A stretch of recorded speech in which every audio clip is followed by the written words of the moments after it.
that's good for now. People want to watch, they can find me. Yeah.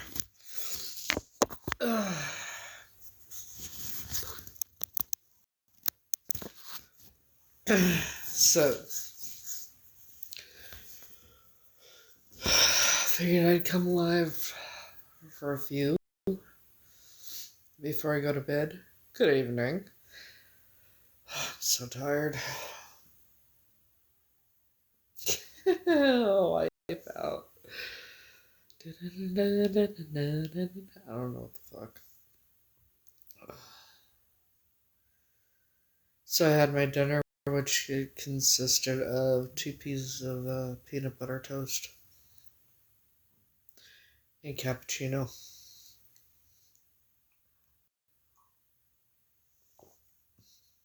So I could drink cappuccino and energy drinks and that any time of day or night and still go to sleep.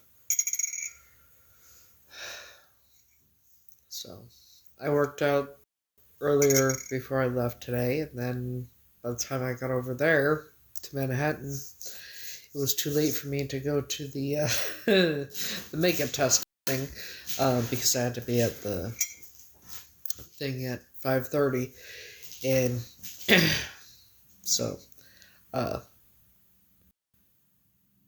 wouldn't have gotten there till 5. So, but tomorrow, or I'm supposed to be meeting someone at 2, so I'm going to leave here at 12:30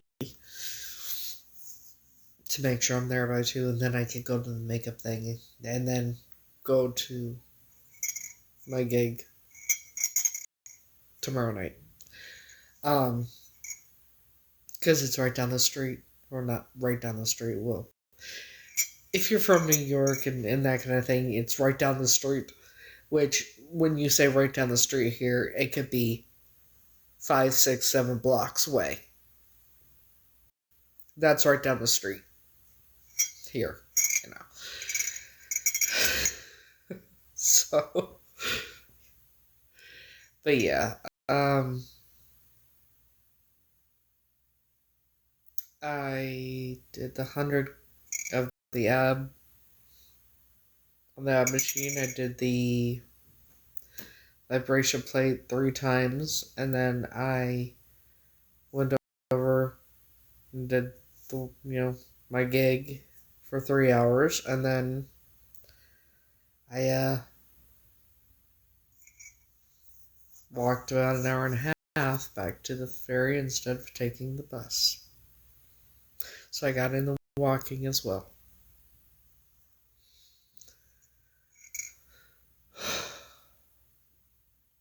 And I'm tired. I'd be tired.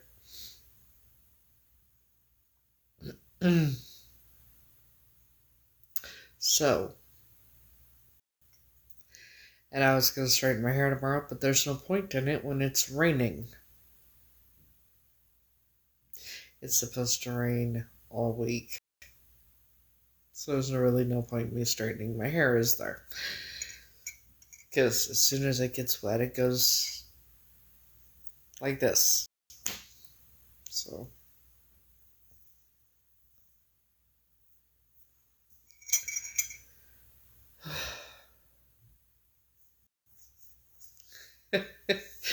no, it's I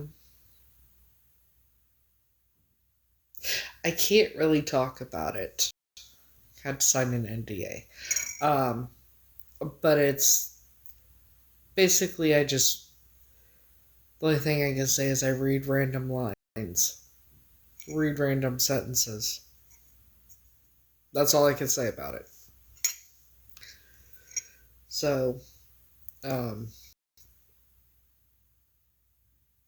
today was my second night doing it. I'm scheduled tomorrow, Thursday, and Friday. And I did it last Wednesday. Um, yeah, I do. Doing it for 3 hours, having three breaks, so it's kind of weird to me. So they, you can keep, doing what you're doing. Like, okay, cool. This is the easiest job I've ever fucking had. Uh, from what my understanding, it's a total of 5 times, and then, but I'm not real sure. And if it is only a total of 5 times, then this will be the last week I do it. Then on to something else. Just don't know what yet.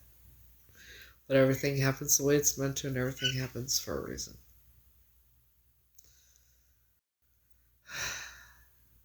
So, I still have to get my measurements done so I can send my portfolio to agencies. When you have the guy at the modeling school tell you don't need modeling school, that you just let's take what are you waiting for? Um, you know, yeah. So I still have to do that. I just don't know where yet to go to get my measurements done. I'm still learning as I go along. Um,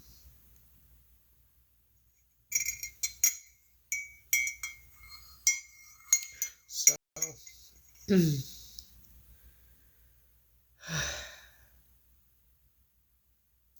but I am excited for whatever's to come. I have, I have a feeling good things are about to happen for me. Really good, really big things, and I can't figure out what it is, but you know. Hello. Um, it's nothing like seeing wedding dresses everywhere, and I went to TJ Maxx yesterday, for example, after I got my the eye doctor done, and I saw this cute sweatsuit. I thought it would say you know juicy or whatever on it, right? It's a wet sweatsuit. No, this said bride to be.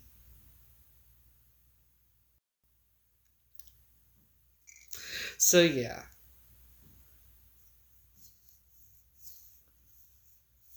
Now if I'm getting married, I would like to know, because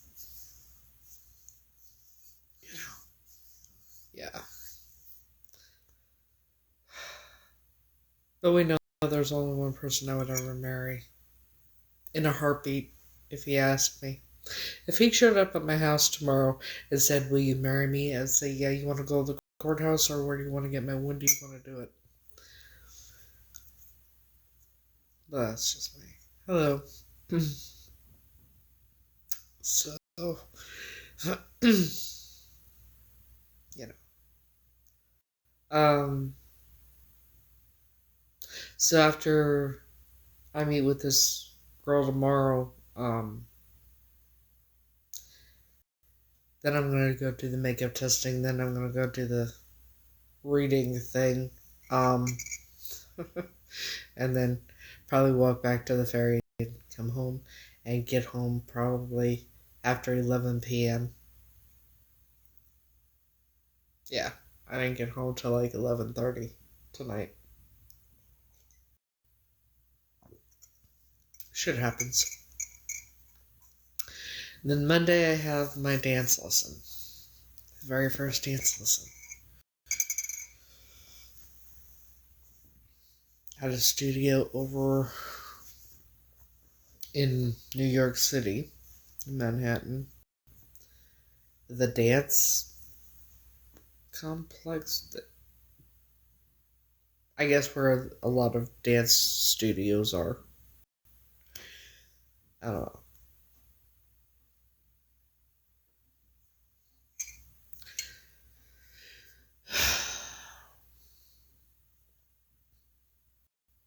Yeah,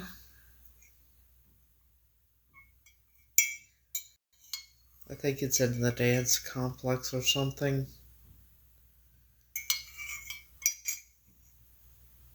But it's at 7:40 p.m. I gotta be there.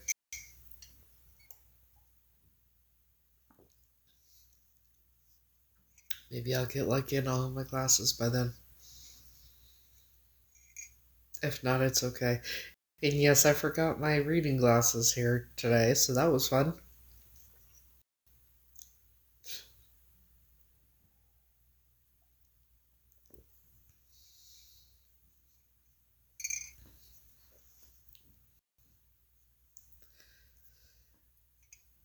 But as far as gigs go, I have been applying.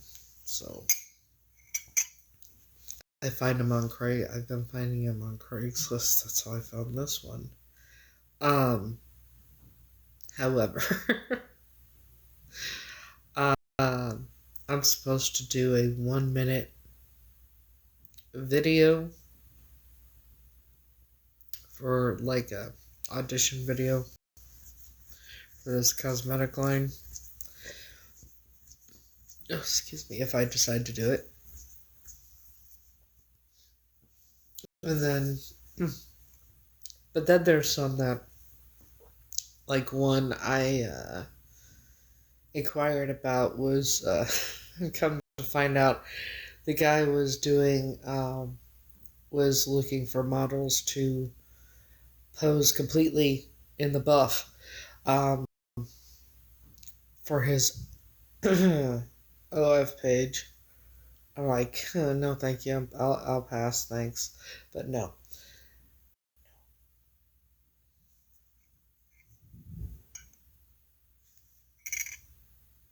Hell no. To no, no, no. To the motherfucking no, no, no.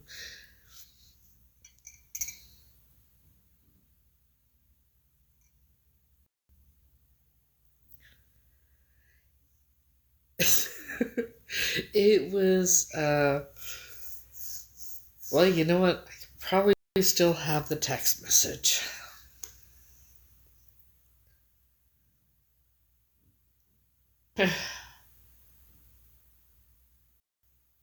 He was looking for models to pose completely in their birthday suits for his OF page. Hell no to no, no, no to the motherfucking no, no, no, no, no. Uh-uh.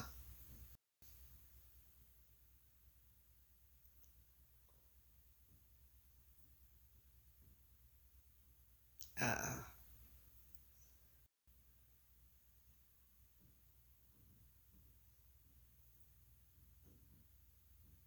No. See, I like to choose who gets to see me in my birthday suit, and that's not like I'm.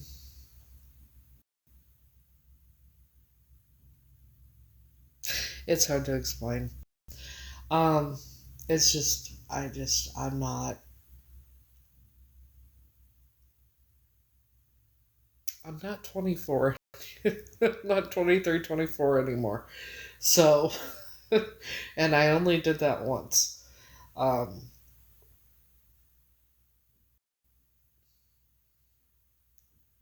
yes, I did an online corn with my ex-husband and three other people.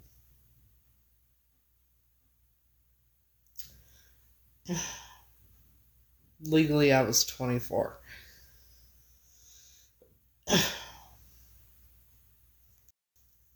But I don't think it's anywhere that anybody would find it.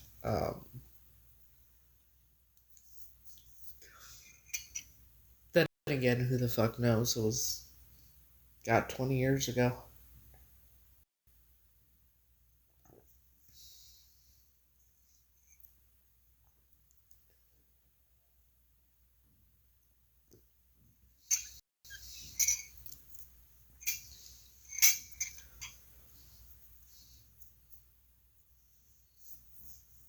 There's only one person I would let see me nude. Nowadays, obviously. Um, but in order for that to happen, yeah. He says, show me your bad side. Okay. I'm more than happy to show him my bad side, but he would have to come over for that.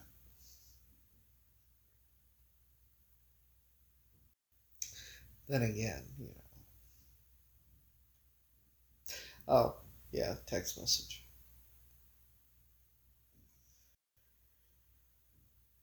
Fuck,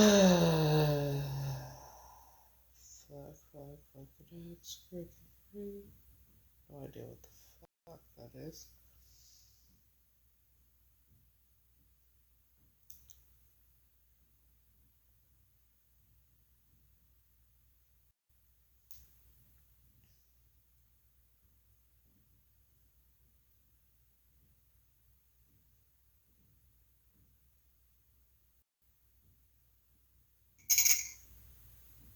Ah. It says, hey Heather, just got your application. Oh no, that's for about a car. Okay, I'm not seeing it, probably because I blocked the number. Yeah, I blocked the number, which is probably why I can't see it. But yeah. Um, so.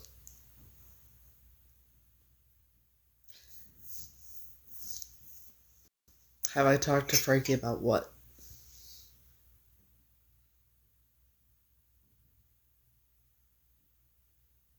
Hello. Have I talked to Frankie about what exactly?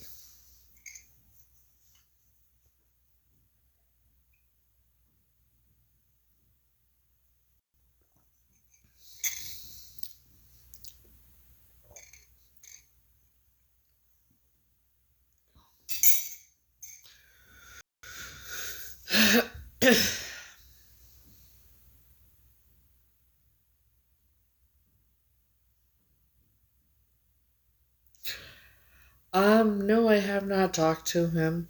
I haven't talked to him for quite some time, actually. Um, However, he does watch a lot, you know. He knows about 50 of his fans by name, who we are, and, come to find out he does watch our lives when he's, so, he probably knows.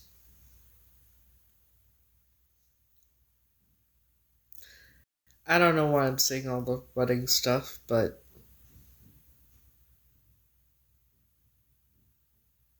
it's very interesting.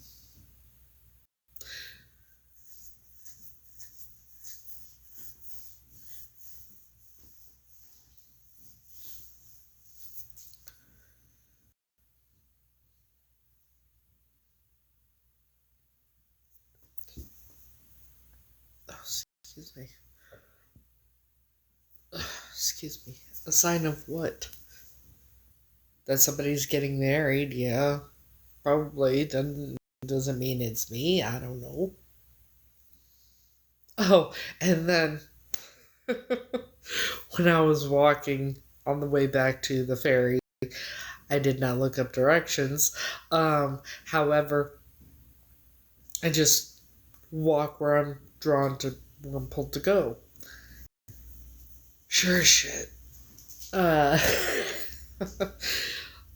I ended up I ended up in front of, like, walking by a wedding dress shop, too. Well, if I'm getting married, you need to tell him to tell me that.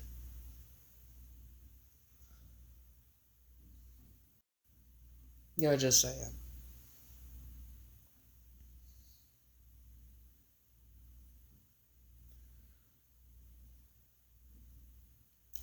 And in order for me and him to get married, he would have to want to marry me.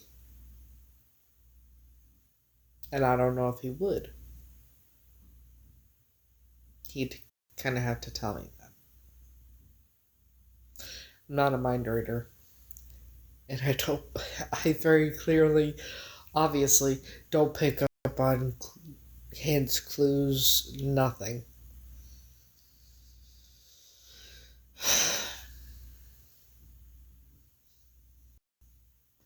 At all.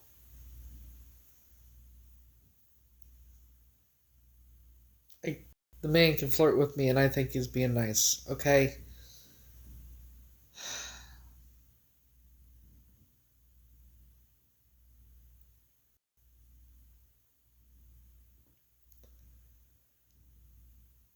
The only way I'm ever going to know how he truly feels about me is he is going to have to actually just come out and say it. Hey, this is how I feel about you. Let's get together. Or not.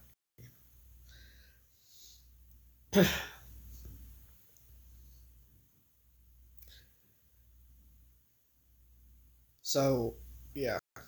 The only way I'm going to know is if he just comes out and actually tells me.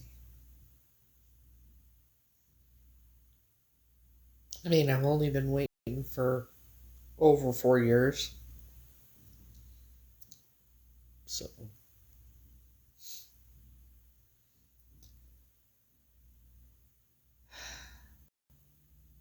4 years. Over 4 years.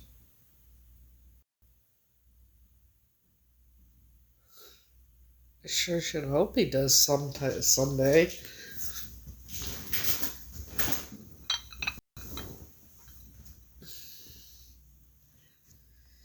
Hello.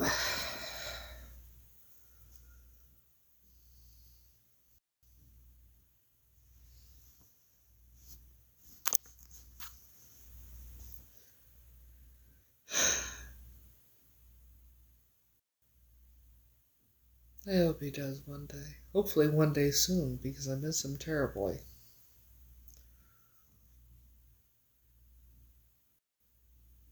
Of course, maybe he thinks I'm completely insane.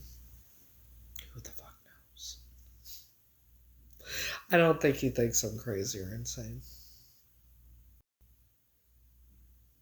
I'm just a freak of fucking nature, shit.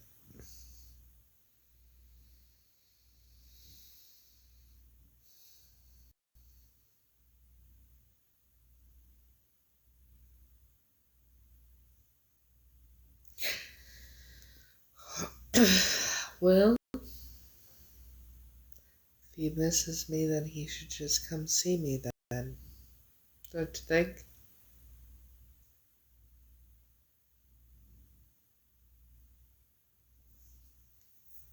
Wouldn't that be a good idea? Yeah, I think so too.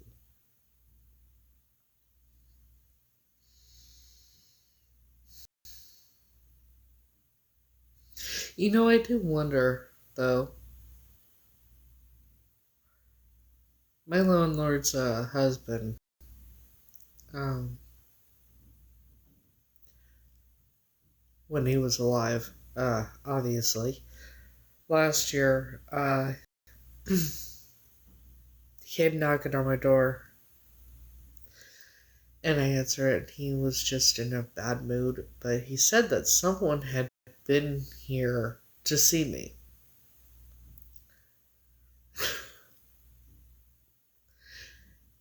And I remember that day, I woke up with somebody ringing my doorbell.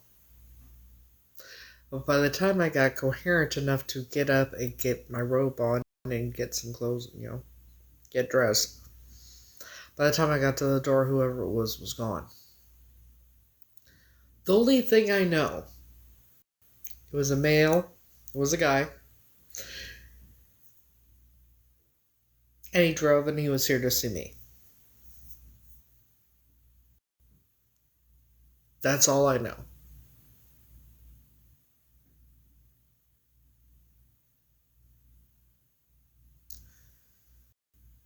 Yeah.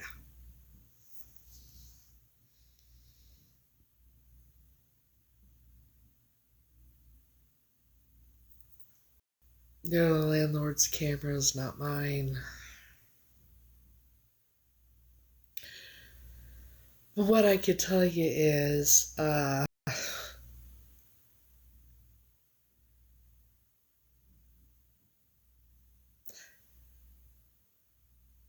very sure someone's been watching my house. Like that night, for example, when I turned off the kitchen light, I came over here to the couch here, and I heard something. I had my windows open. And I looked over in the hallway out the window, and there was a black figure moving, going towards the street from the side of the house. Now, here's the problem.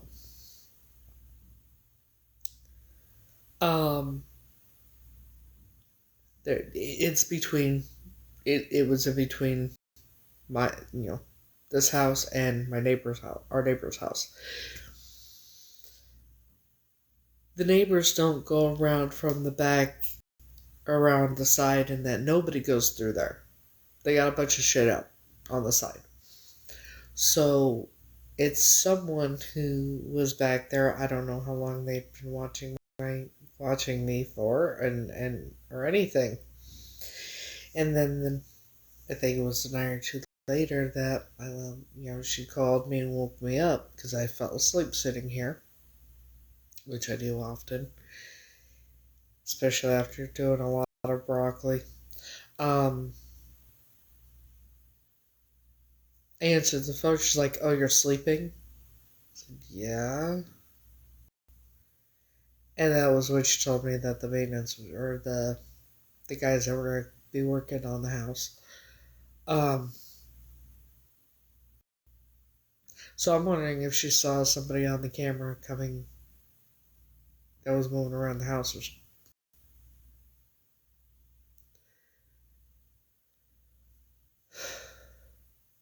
I mean, my address has been doxed hundreds of times.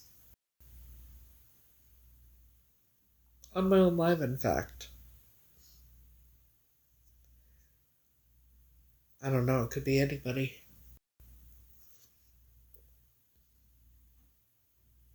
When my address has been doxed hundreds of times on my own live, yeah, it could be anybody. Including the fact that a certain person gave my address out to several people.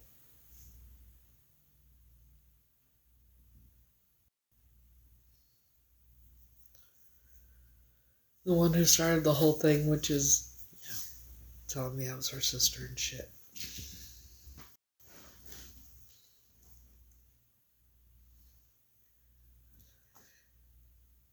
I know. I'm not scared of shit. Whatever happens, happens. I would very much like to move. Matter of fact, if I could, I would move back to Florida.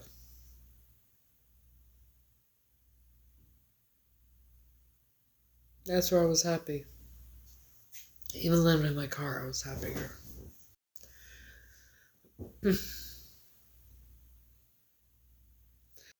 I even had cops called to my house to do a wellness check. Let me know that they have my address. Bitch, please, and pop up. Like, if you're gonna come to my house and watch me through my windows like a creeper, why not just ring my fucking doorbell? If you got cojones to do that, then have the cojones to ring my fucking bell. And talk to me. Also, the fact you have the cojones to come in my home when I'm gone.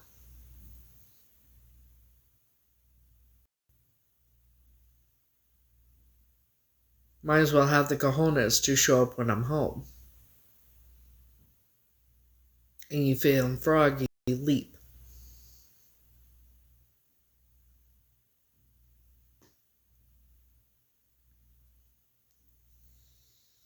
Yes, someone was in my home when I was in the hospital. And the reason I know this is because my dish towel. And yeah, you're going to think, how do you know from dish towel? I never fold my orange dish towel. I just hang it over on the oven door. The day after I got home from the hospital, I was doing dishes, and after I got done, I went to grab the towel to dry the dishes, and it was folded, hanging over the oven door.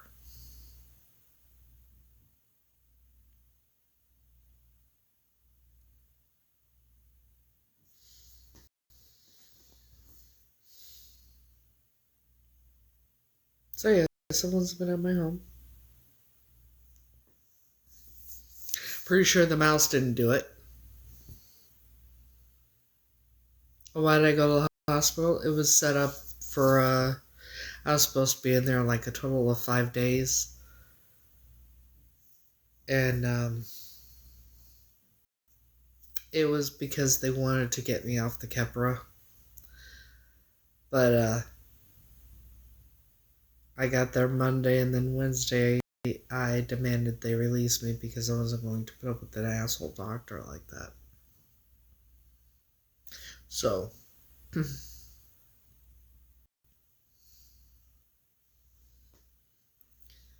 still on the Keppra, 250 milligrams twice a day. They did prescribe it. Hello.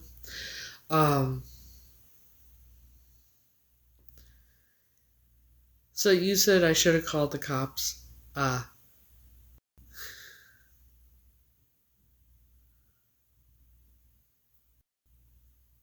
You asking why the doc,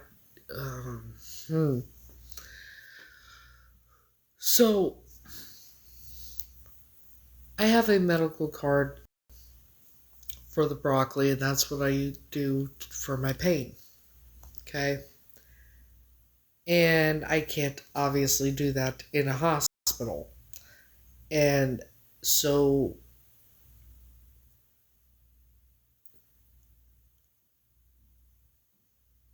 the staff was well aware.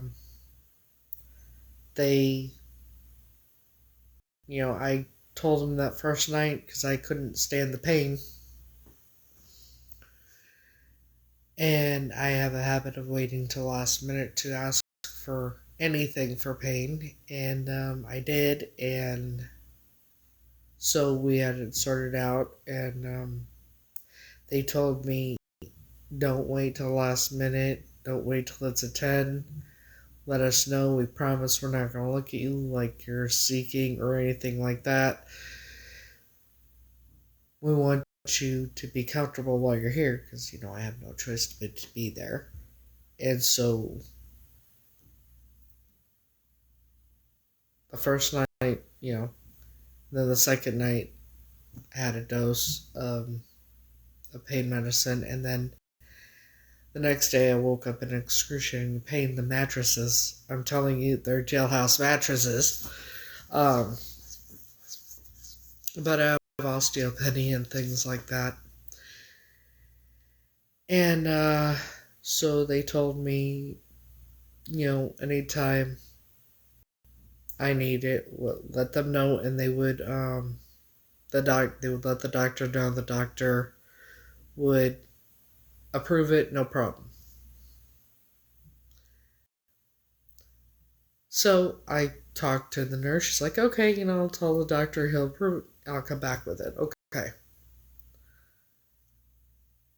30 minutes later, the doctor comes in. What do you need it for? You're not prescribed it? What do you need it? I'm like, no, this is what I do when I'm at home. I can't obviously do that here. He's like, well, what do you need it for? I was like, I have degenerative disc disease. Oh, we all have that. I have degenerative tissue disease. Oh, we all have that. I have osteopenia. Oh, we all have that. I was told 10 years ago in a matter of 15 years, I'll be in a wheelchair with no use of my hands. Well, why were you told that? I have osteopenia and degenerative tissue disease and shit like that. What do you expect? Yeah. And so because of I ended up being in fight or flight mode because along with the pain I was in, hospitals for me are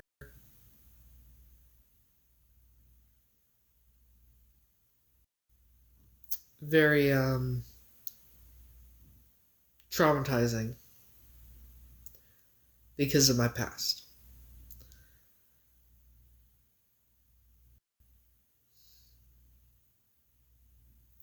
That's why. And so I demanded, I said, with him, with his attitude, it was either fight or flight mode. And I was going to be going to jail if I hadn't gotten out of there. Probably. And so I demanded they release. I said, you're going to release me now and take the shit off my head.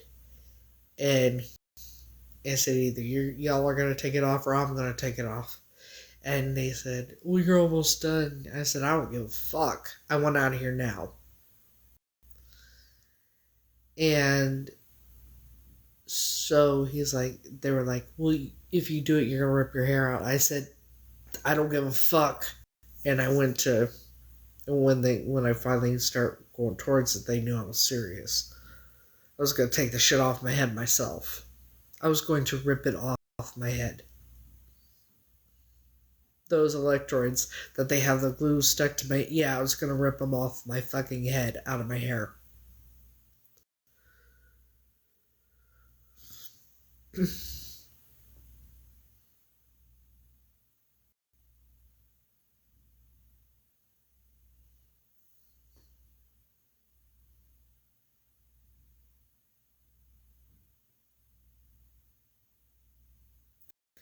So yeah, it just...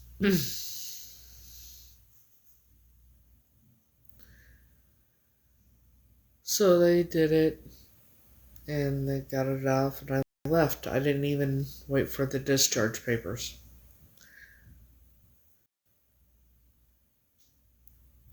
My insurance has called me. They called to see how I was doing, and I told them what happened. And so they're investigating what doctor it was and everything. Um,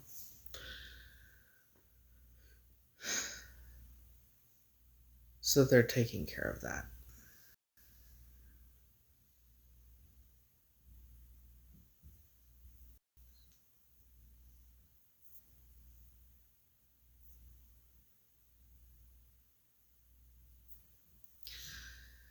Well, for the reason I was in there was for epilepsy, so they couldn't. There's no way I would be able to do it.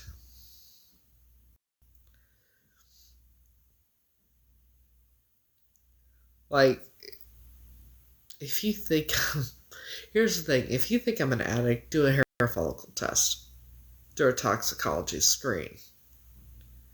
There'll be a douche canoe. You know,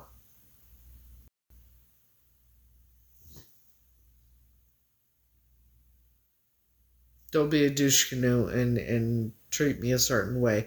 I'm in the fucking hospital. Like,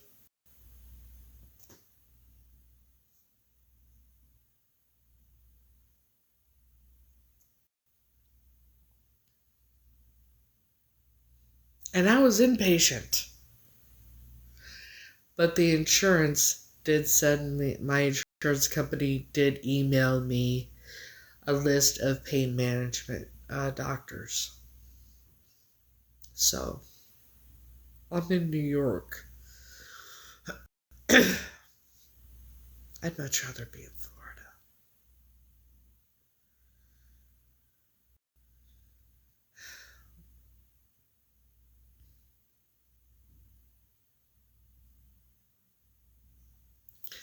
Actually, to tell you the truth,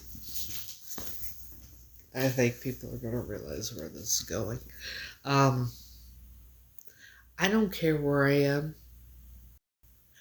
As long as I would be with Frankie, I wouldn't care what state I was in, where I was at. Because he's my home. Home is a person, not a place.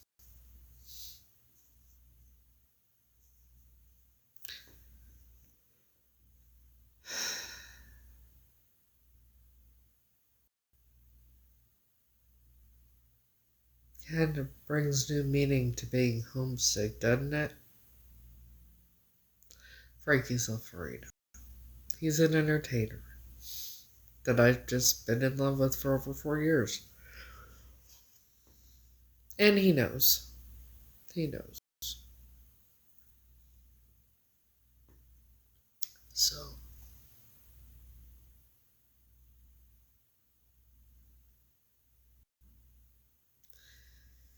well, I think he's in Florida right now.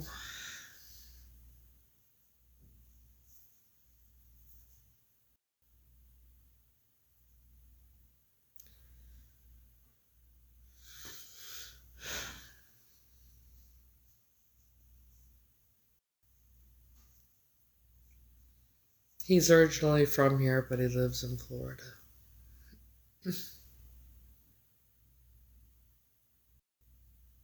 I wish he was my husband.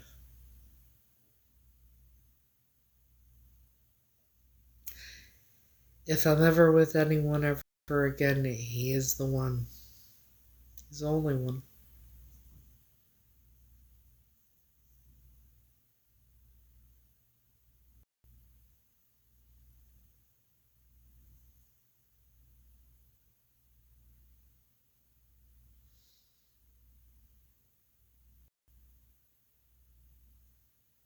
You know that song? I only have us for you. Frankie?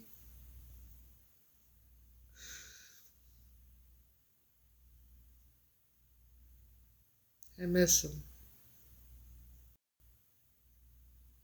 So yeah, home isn't a place, it's a person, and I guess being homesick, you know. I I hate. He's by the ocean, like West Palm. I mean West Palm Beach, Miami, somewhere in there.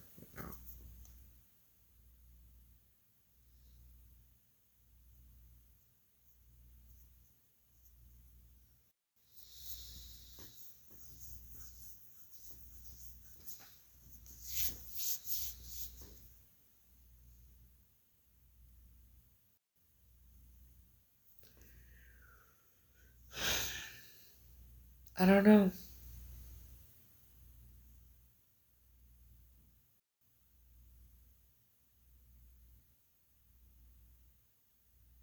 I don't know when I'll see him.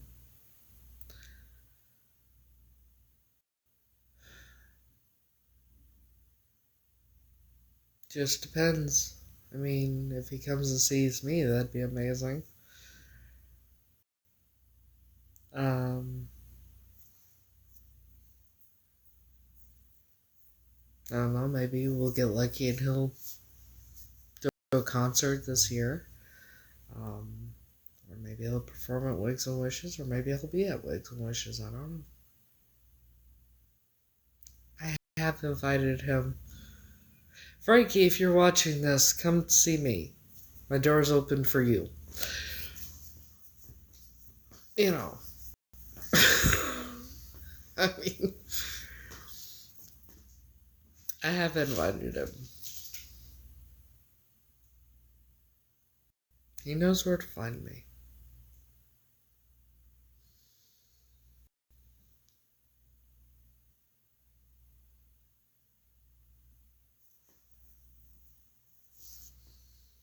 He's originally from here, and his family still lives here.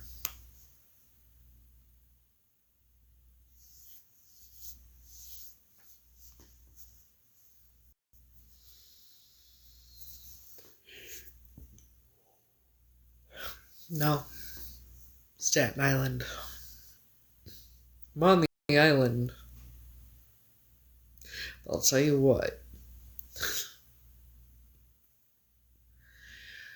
New York is a whole nother planet compared to the rest of the country. The dysfunction when it comes to public assistance. And they wonder why they need bulletproof glass. And why people get so pissed off and irritated.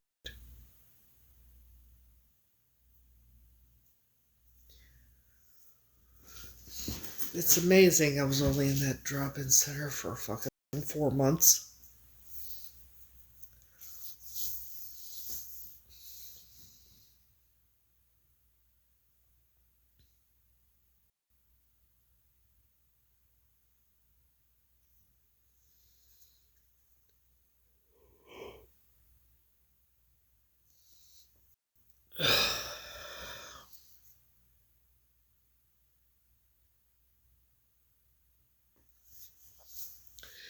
Let's put it this way. You can ask the same question to each worker, right? You will get a different fucking answer each time. When you go to HRA, public assistance,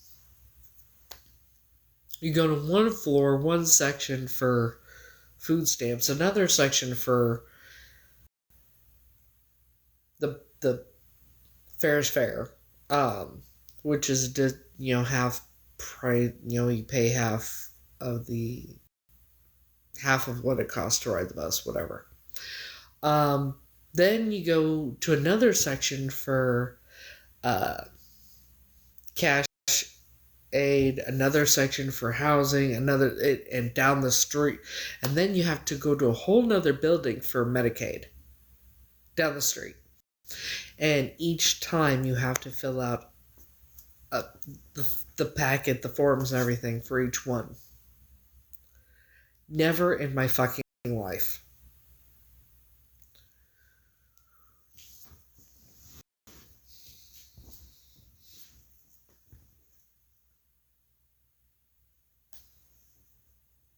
Never in my fucking life.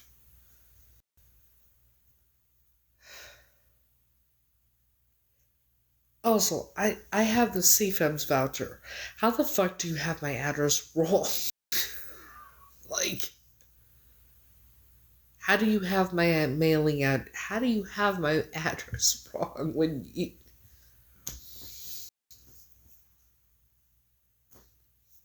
They even called me to confirm what my address was. And I'm still waiting for my bus pass. And I gotta put money on it or whatever. Still waiting for it. They had the wrong address. I don't know how the fuck they had the wrong address, but they did. And they still do. After I told them, no, it's this.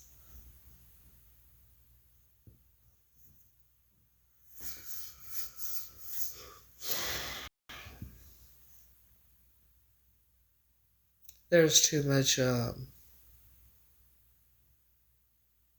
negativity here. $2.90 to ride the bus.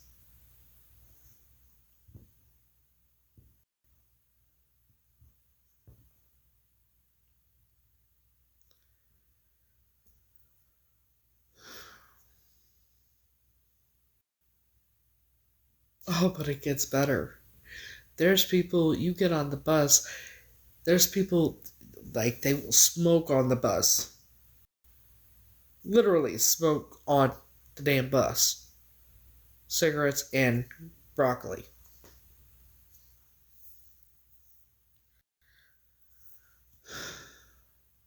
Yeah, you just gotta, you get a transfer, but you just use the same method as you used originally. No, I'm dead ass. They will smoke weed or whatever on the bus. It does not matter. Then there's times where I'm standing at a bus stop. The bus driver just drives right past.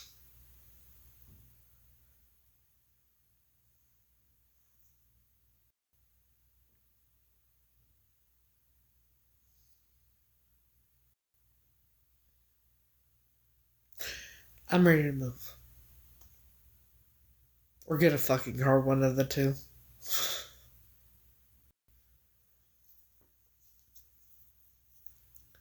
I hate taking the bus. Especially when the majority of the time I feel like a goddamn sardine in a fucking can. Thank you. No joke. It's like riding the bus is like being in like a sardine in a can, okay? It's just not. I fucking hate it.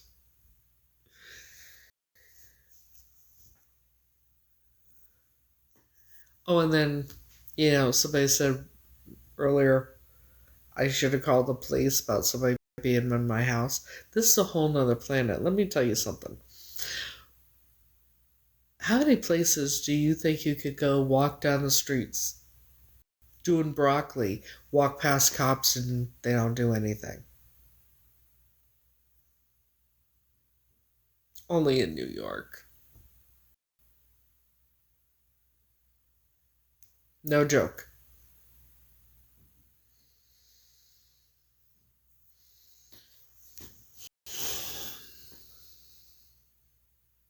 No.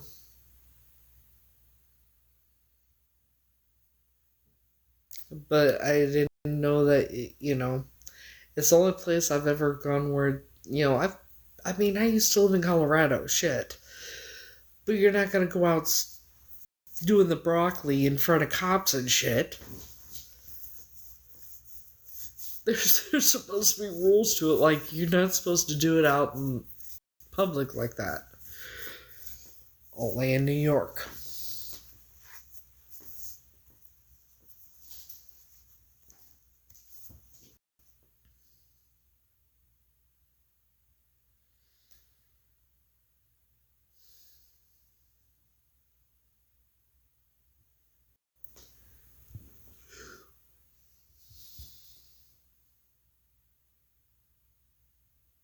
I'm ready to go find my forever home. Yeah, I've been getting these readings lately. Tarot readers. And that kind of crossed my For You page, right? Oh, what the fuck is up with telling me I'm gonna be getting a yellow house? I've heard from so many that you're going to be gifted a yellow house. What the fuck is the yellow house? When?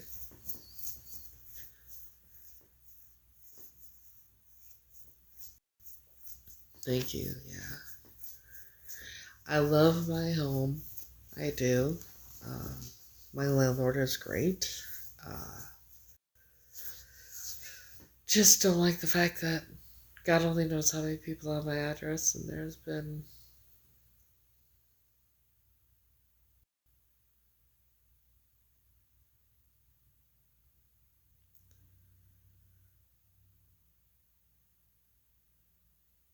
You know.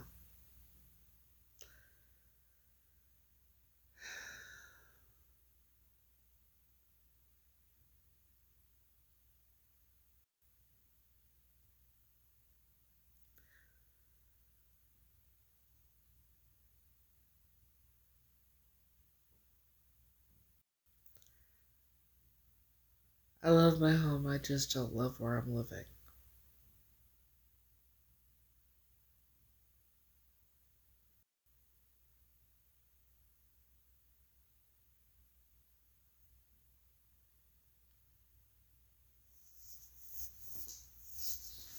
Yeah, she lives upstairs.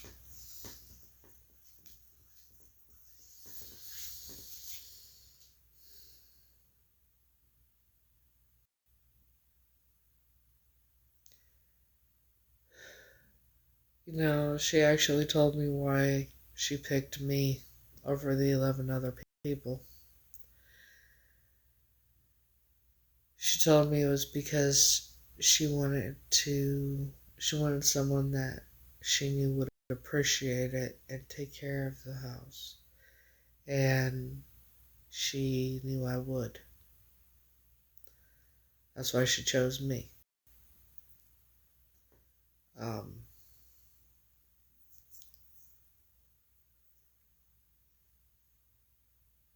So yeah.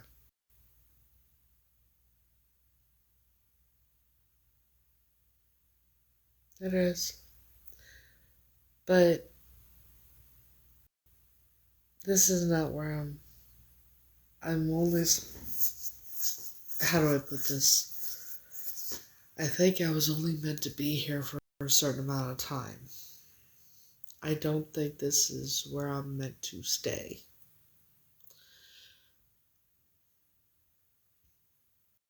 And I've been feeling like I'm going to be moving soon. And I've been feeling that way for quite some time. Since last year, in fact. But the feeling is getting stronger.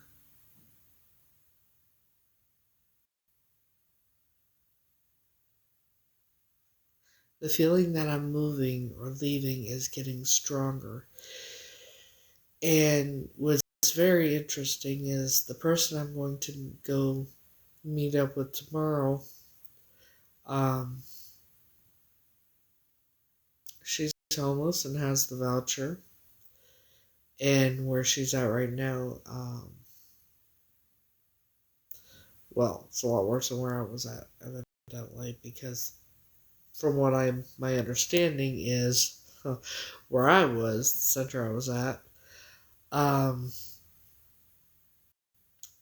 it's actually the best one in the 5 boroughs, which is very odd, because I'm like,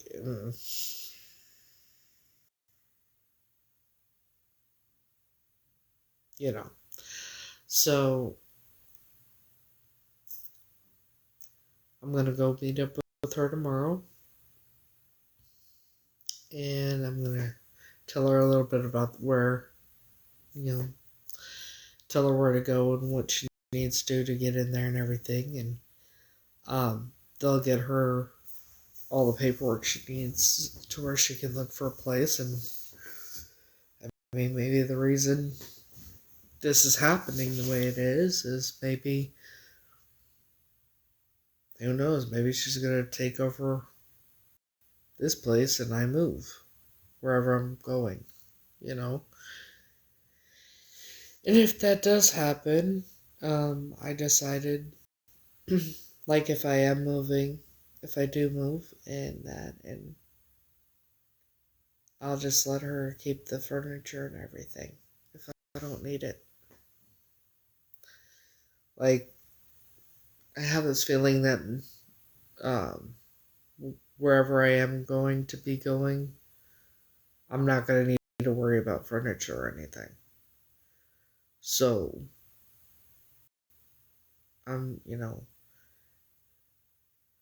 that way she doesn't have to start from scratch like I did, and you know what I mean?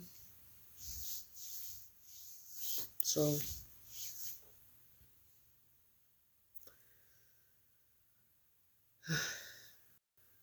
anyways.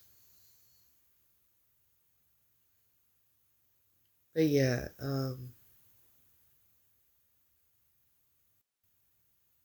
that way if I do end up moving and say she does take over my apartment, my home, or whatever,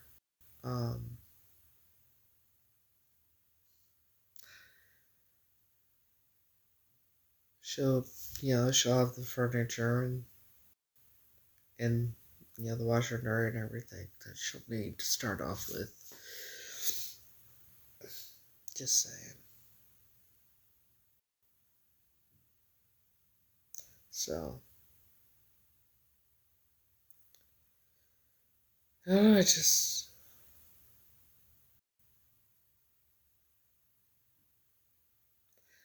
well, I always do my best to help others, you know that. And nobody should be homeless.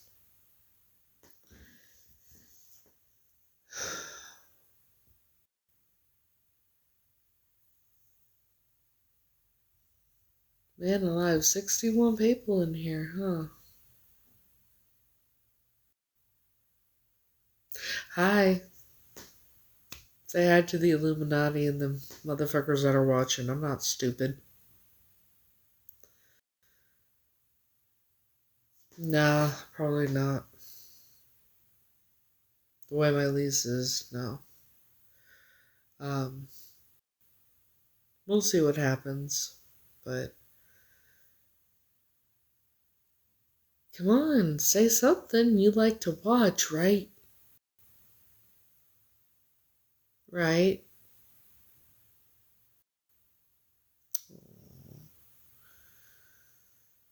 You feel a froggy leap.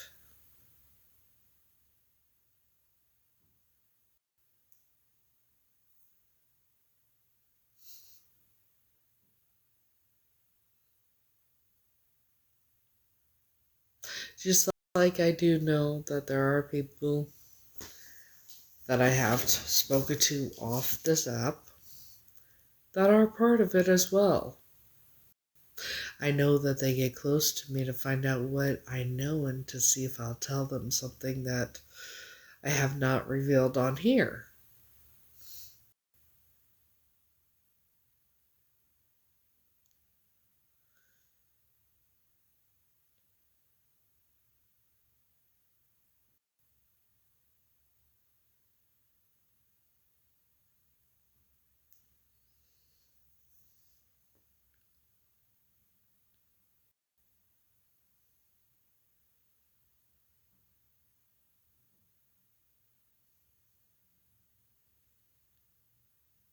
I mean, you got some, like, if you got Cajon, you want to watch me silently, why be silent?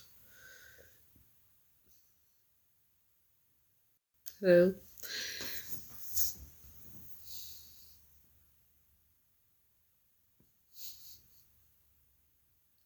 They don't know that I know.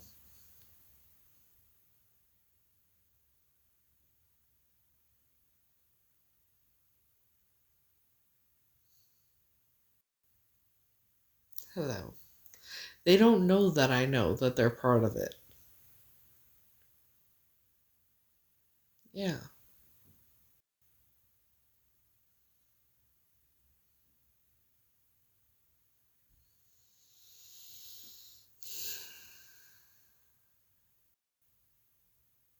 Come on now, man. To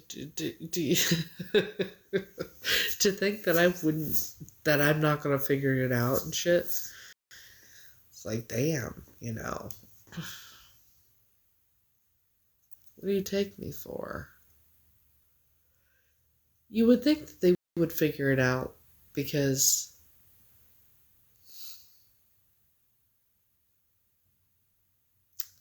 you would think they would figure out that I would know because, I mean, my IQ is 119 when I'm really done a lot of broccoli and tired. So,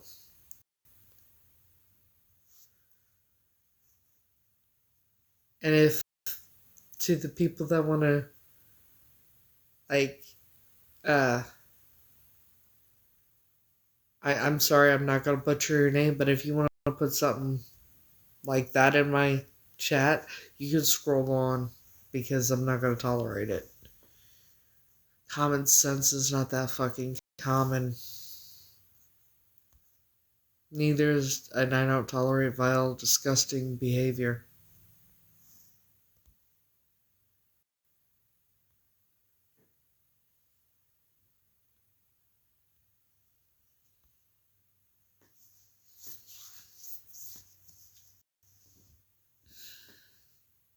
Illuminati.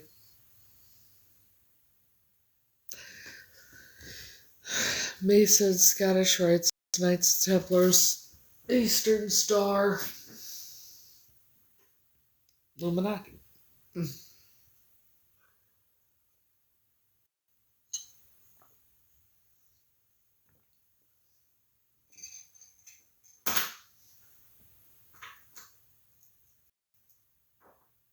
Just like I know there's people on here in my chat who do talk that are supportive, so they seem, that are part of it.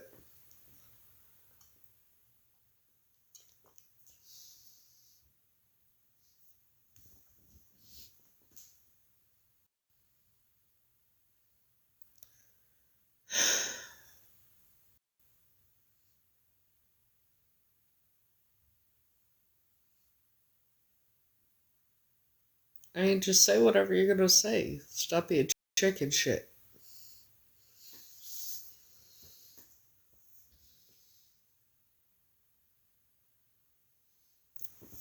Here's the thing. Are you so scared of me that you won't even say anything?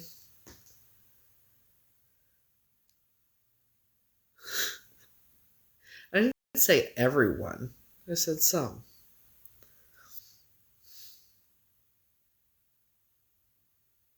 And now it's 74. See, I know you hide behind locked doors and shit like that when I come around. And you run the other direction, like cowards. But, I mean, I'm live. You're nowhere near me. What the hell are you so scared of now? You know, we're nowhere near each other, right?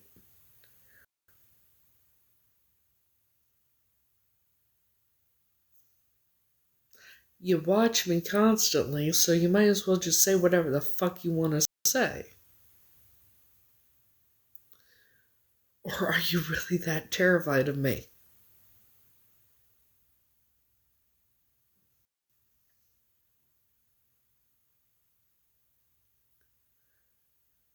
Like,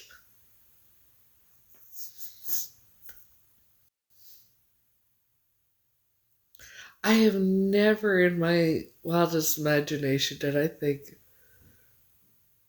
I'd have the most powerful, evil, disgusting, vile group of cult, basically cult, terrified of me.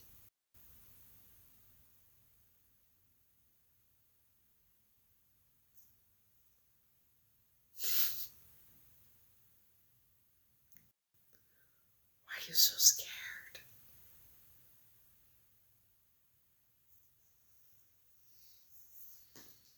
What you scared of?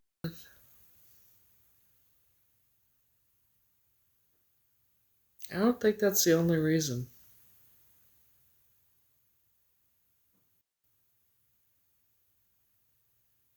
Well, it's probably because I survived being sacrificed. That actually, yeah, that would be why. But I'm not sure what happened or anything. All I know is it's in their books. I'm in their book.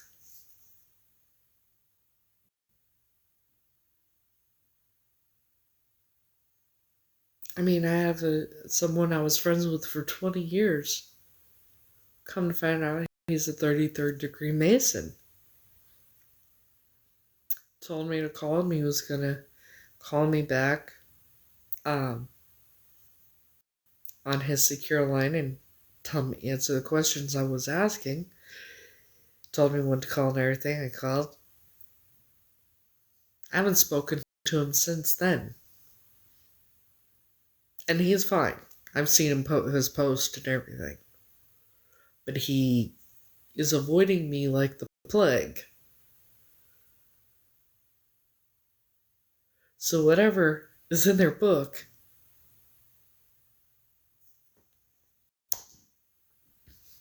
a guy I knew for really great friends with for 20 years, is avoiding me like the fucking Black Plague. So you tell me, why are you scared?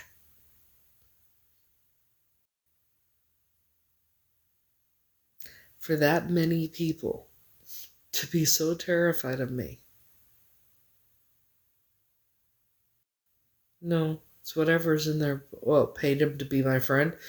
Well, actually, how we ended up being friends is my ex Terry. May he rest in peace. Um, but no, he didn't know about anything about me until. No, I think whatever it was is he read his book, I guess. Or they told him.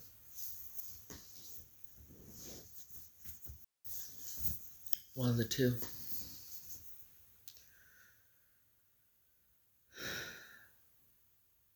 Yeah.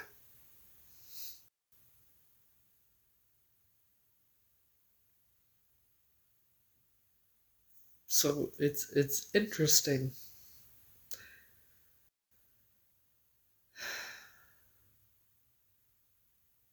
You know.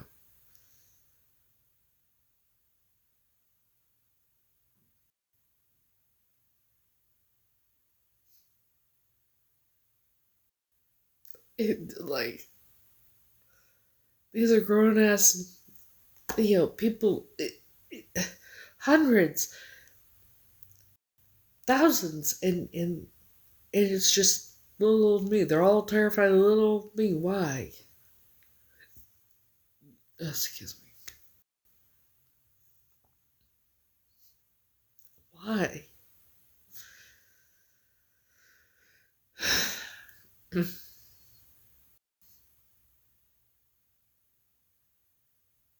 Why are they scared of me?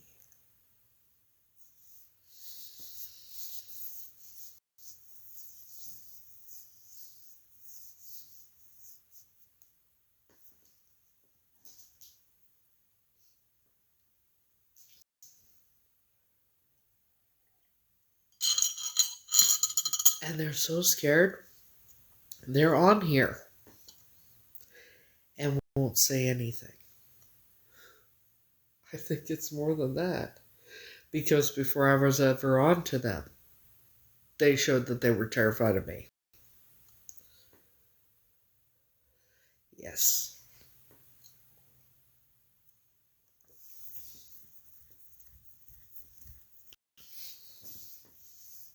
Oh, money.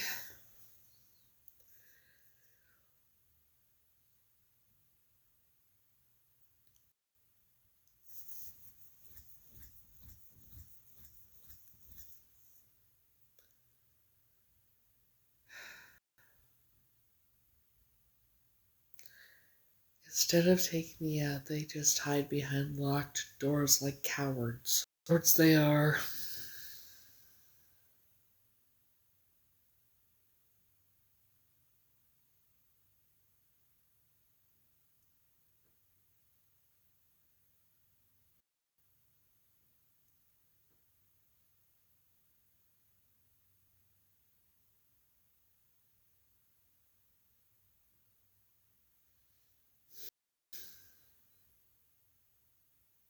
I mean, they had, a couple outspoken said what they've done, worse than horror movies and things made of nightmares combined. Worse than all that.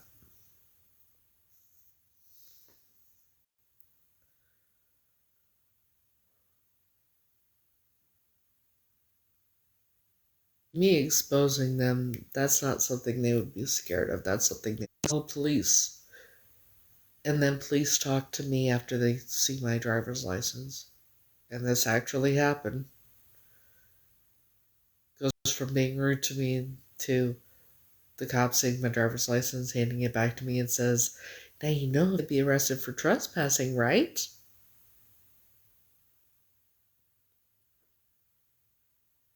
Yeah. Then I looked at that guy.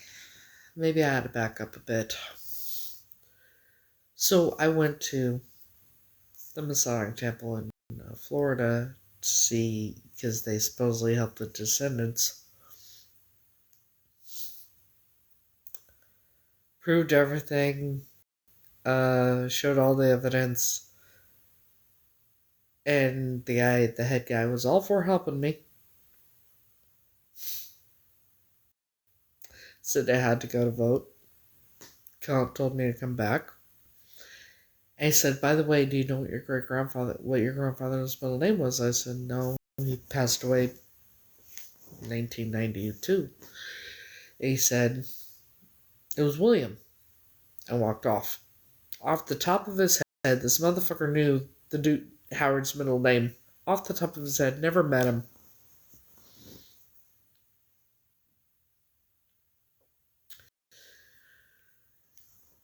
So, I left. I went back when I was told to go back. Nobody was there. So I waited and waited and waited. Finally, some guy shows up. Gets out of his vehicle. The closer he gets to me, the more nervous he got. Visibly nervous. And I said, yeah, I'm here to talk to the head guy or whatever. And he's like, I don't know, I'm not that high up. Let me make a phone call. Okay. Calls somebody, and then they tell him to tell me when to come back. I think it was the following week. Okay, cool. I left. I went back again. When I was told to go back, there was a car there, but nobody outside, so I go knocking on all the doors. Nobody's coming to the door, nothing. So I sat and I waited, and I waited, and waited, and I don't know how long it passed. 15, 20 minutes, something like that. But here comes a big, guy in a big white van, right, pulling in. Parks, gets out of the van. Closer it gets to me, the more visibly nervous he gets. And they all dressed like Howard did, with the dress pants, button-up dress shirts with those sleeves rolled up to the fucking elbows. Yeah. So, I was like, yeah, I need to talk to the higher up guy. Well, I don't know, I'm not part of it, I just do some work for them. Excuse me. I was like, okay. He's like, oh, they're not here. I said, there's a car right there. Well, they leave their here. They leave them here all the time. No, the fuck they don't, but like, it's okay, I'll wait. Oh, okay. Gets in his van, makes a quick call, leaves. 15 minutes pass. He comes back, parks where he thinks I can't see the big white van because obviously I'm, blind. Rushes inside. I get up, go around, and by this time I start recording. And I still have the video. And I'm pounding on the door. Why are you guys so scared of me? I just came to get an answer. What the fuck? What is it because y'all tried to sacrifice me and it's in your book? Because they were the top dogs? What is it? So this went on for about 10 minutes, 15 minutes. Later, cops show up. Cops show up. The two men come out. The guy in the big white van and the head guy who was all for helping me. They locked themselves in a building to where I couldn't be anywhere. They wouldn't be anywhere near me. And then call the police.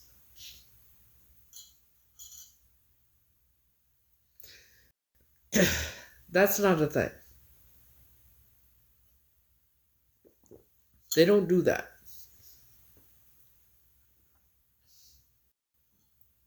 So by the time the cops come, I'm back in my car.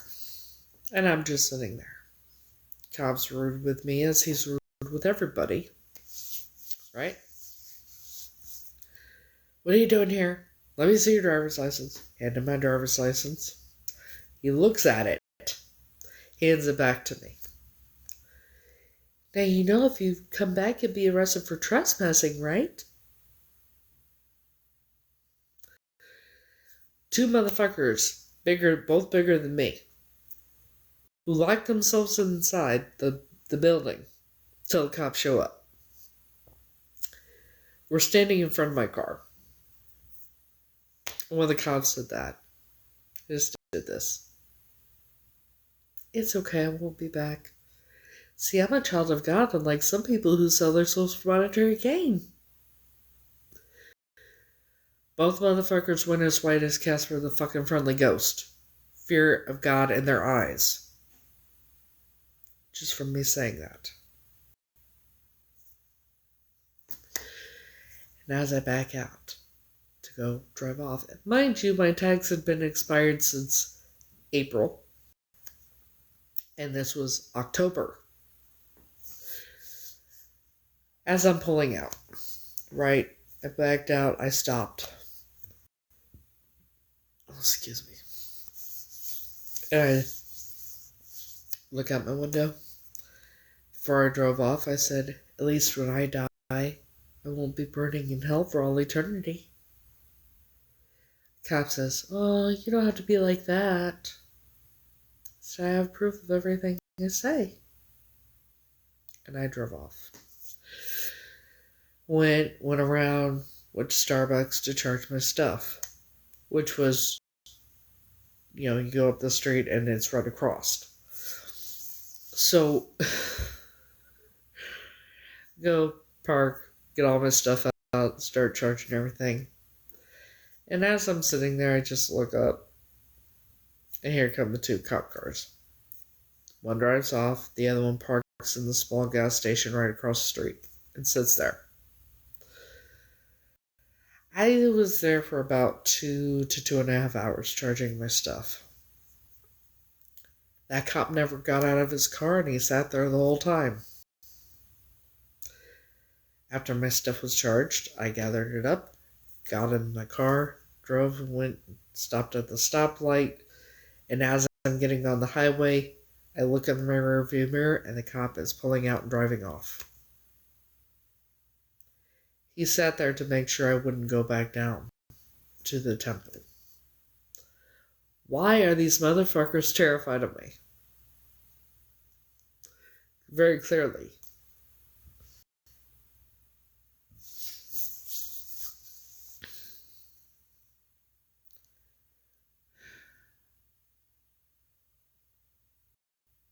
And why did the top dogs of that fucking cult decide to keep me in their family when their real great-granddaughter was still alive? And still is.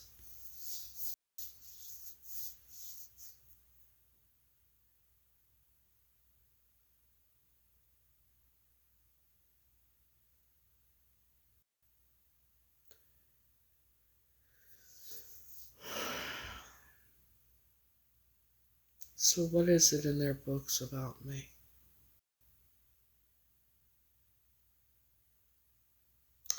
Whatever it is. They're fine being around me and talking to me and everything else until they read whatever it is about me.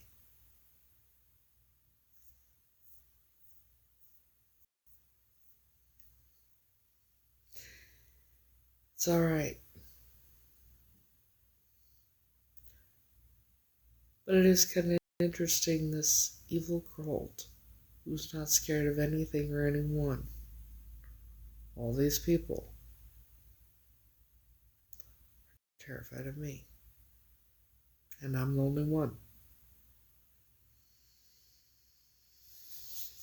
I'm still waiting for my DNA test results, but someone entwined with that group, because they were a victim, confirmed that I am Tanya.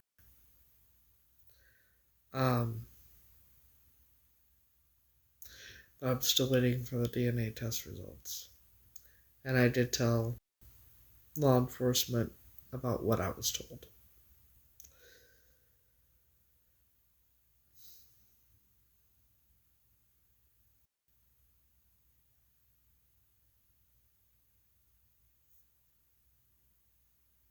So,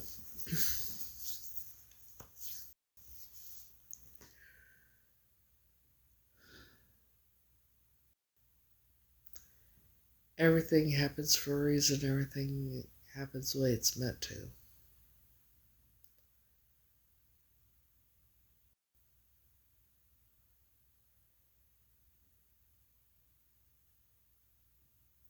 The reason this person knows that I am is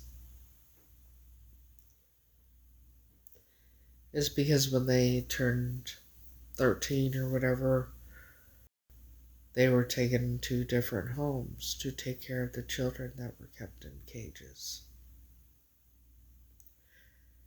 And they described the basement and everything.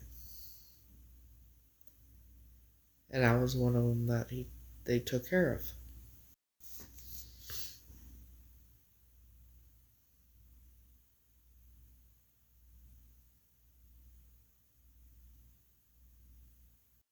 Hey. But yeah, I was one of the children that this person took care of.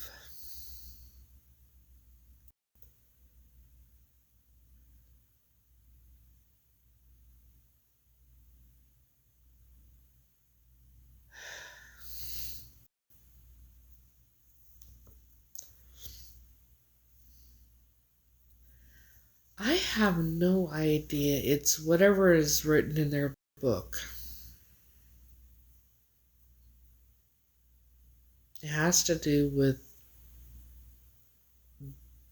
me surviving.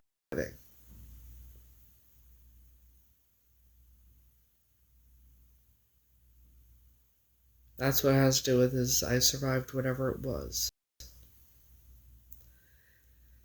I took the test on January 17th.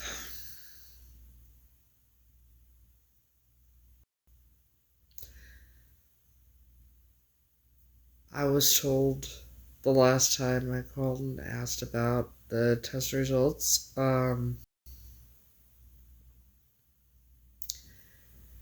depending on how backlogged they are and how complex the testing is, it could take over a year to get the results. And yes, you can look it up because I did. Like, this doesn't make sense, but yeah.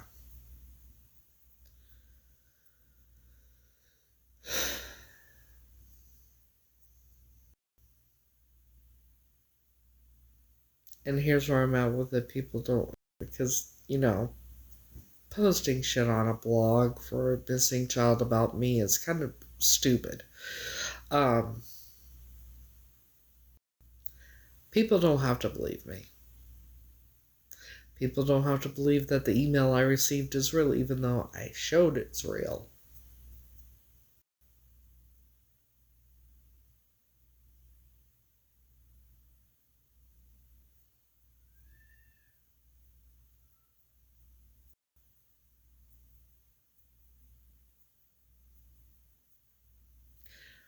Well, you tell the Texas Rangers that and the other law enforcement as well, please, because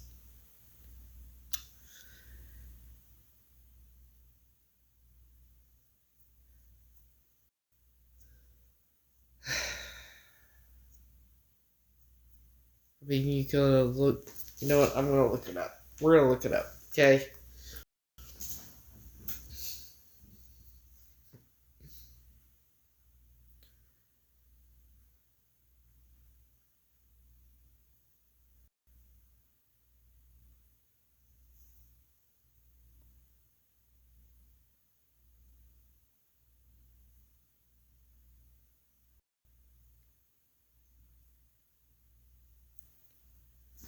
What is the longest amount of time it could take for a DNA test to come back to determine whether or not you're a missing person?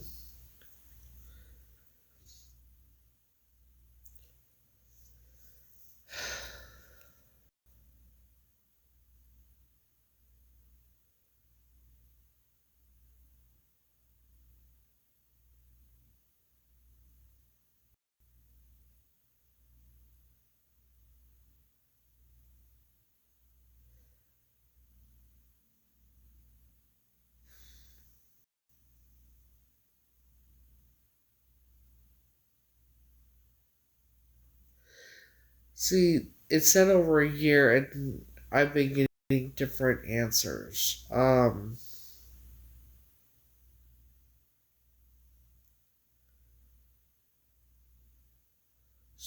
So if they're saying it's not back,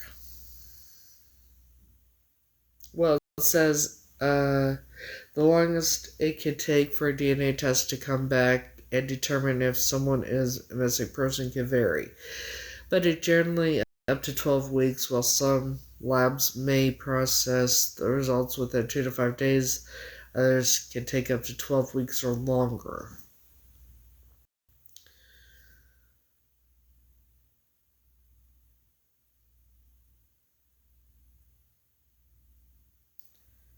Now, from my understanding, it also depends on how backlogged they are and things like that.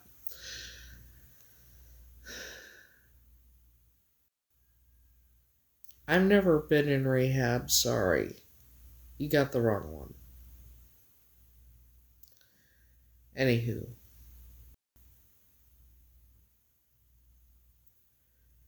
it just depends on how complex the genetic testing is and everything else. But I am about to call again tomorrow. Possibly not tomorrow, possibly within the next week or so.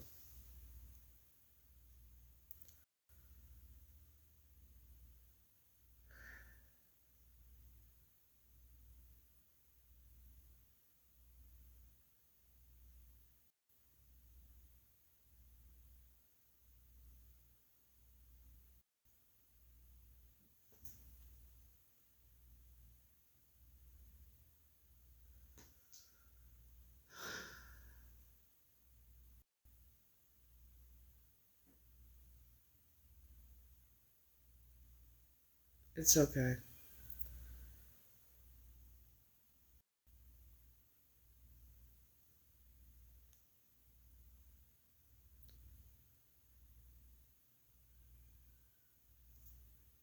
Manage history. Let me see if I can. Because I know I looked it up before. Um,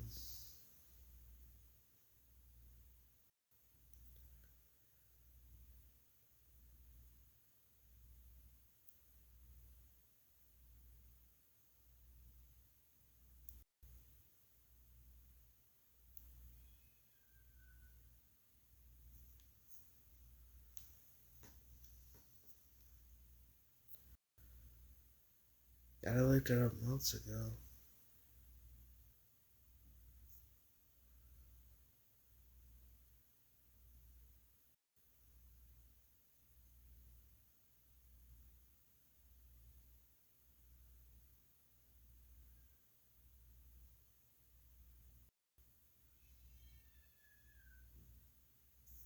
Fucking cats. Fucking cats, man. Ow.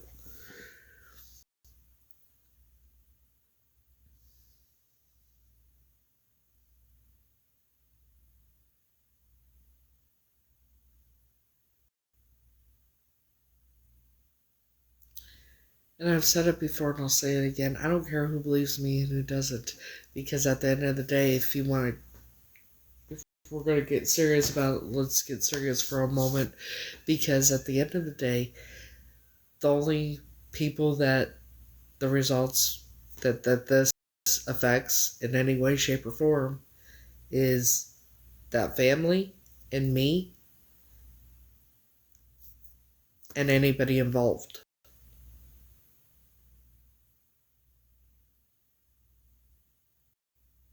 Period.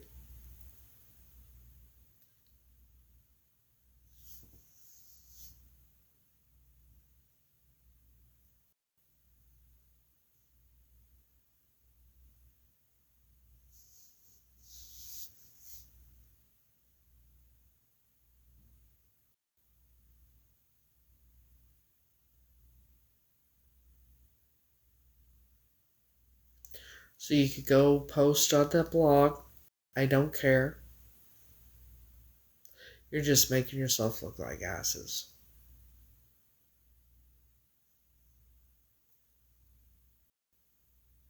Because, see, I proved that the email was real. And because I proved it was real, I was, reported several times, most likely, uh, for harassment and bullying.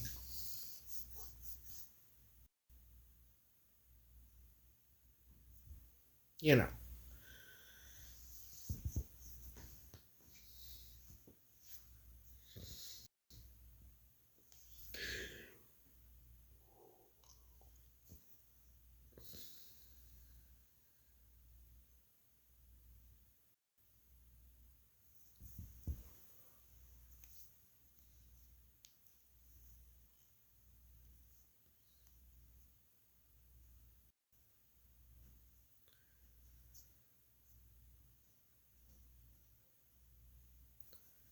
You also gotta remember,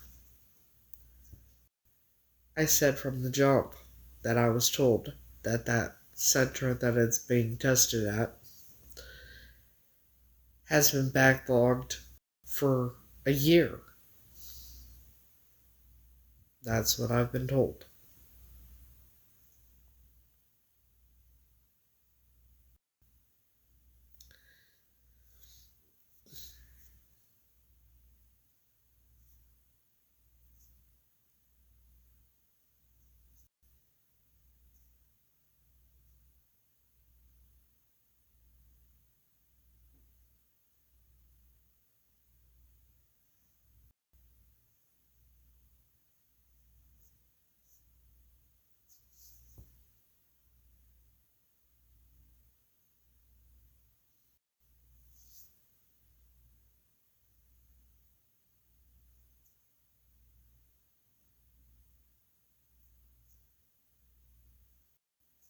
So the last I heard, hello, uh, was April 21st, 7 p.m. I received your message about the test results. I still have not gotten anything. I will let you know as soon as they come in. Thanks. And that is from the chief at, yeah, at the sheriff's department in Central Texas.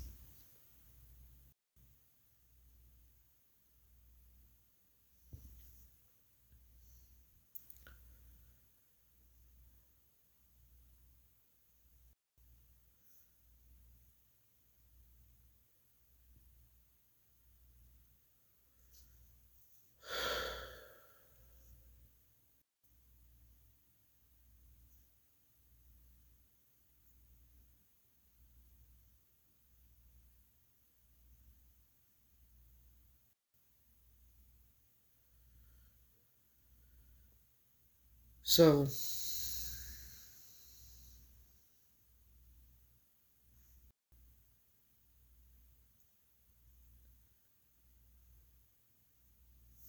there's nothing I can do to hurry it along. All I can do is sit and wait. Well, not sit and wait, but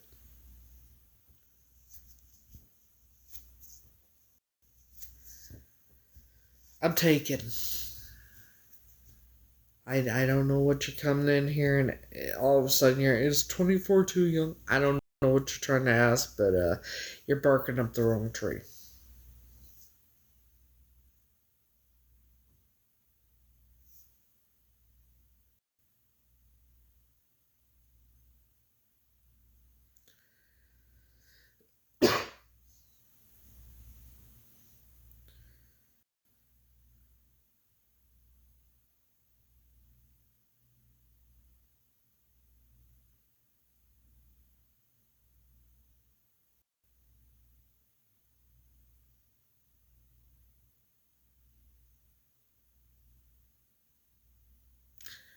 You be barking up the wrong tree. Yeah.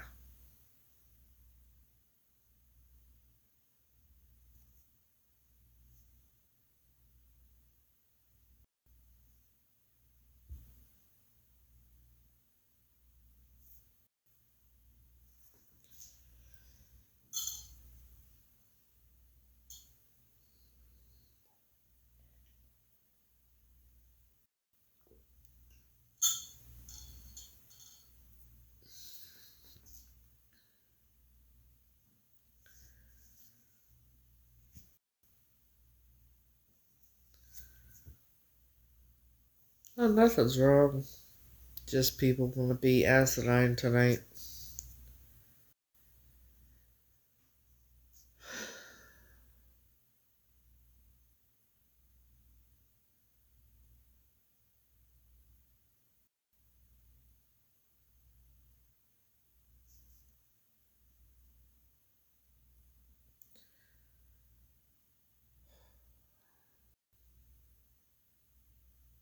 I'm also tired.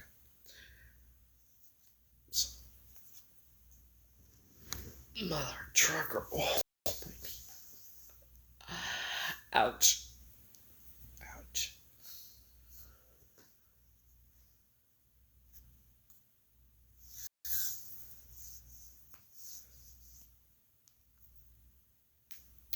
So I just saw a very interesting username. Lucky.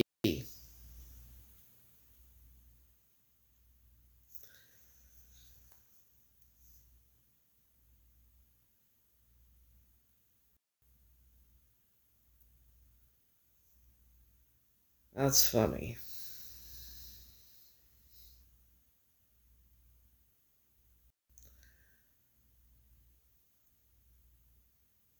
So is there a Lucky on here?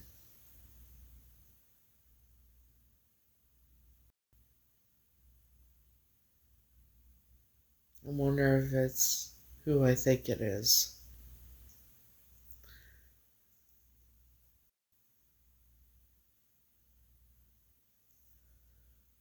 And if it is, if you are on here, if who I think is on here is probably on here, I'm just gonna put this out here. It's been over 4 years. Get over it.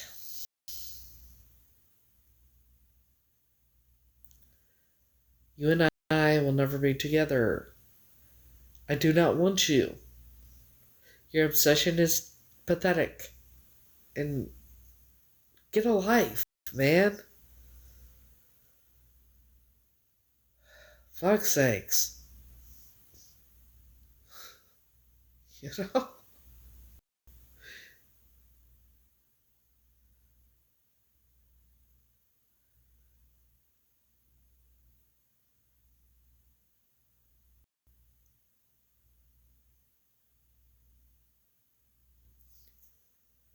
So, my ex, his nickname is Lucky. He even has it tattooed on his neck. Along with fuck what you think on the back of his skull, along with many other tattoos. Um, Again, I'm gonna say, if you were on here because I know you have this thing about stalking me and you don't like to leave me alone because you have some weird fucked up obsession with me, even though we haven't been together for over 4 years, um, since December 1st, 2020 is when I got away from you. And even though you've begged and pleaded with me to get back to it, and the answer will always be no. I want absolutely fucking nothing to do with your ass.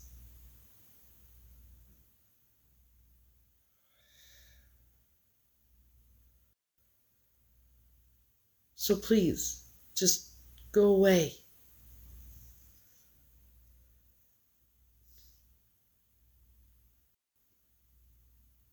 I want nothing to do with you. Fuck's sakes.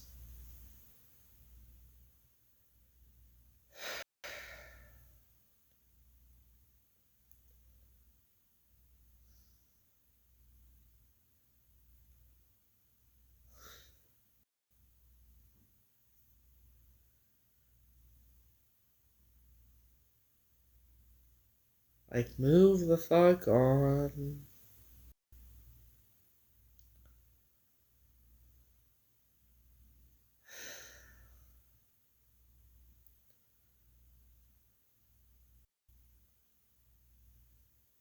You know? Fuck.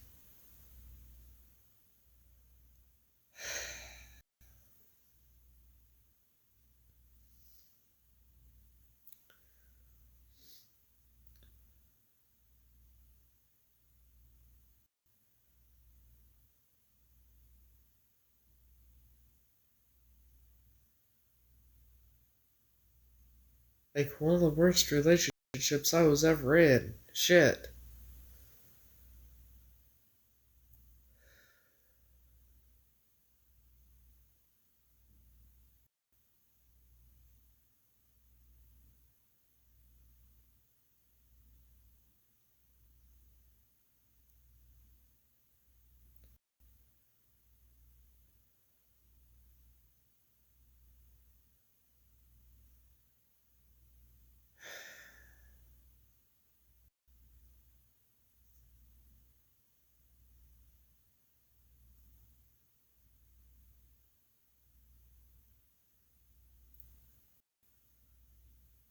Like, I'm not sure what the fuck to tell you, dude, but, you just move the fuck on.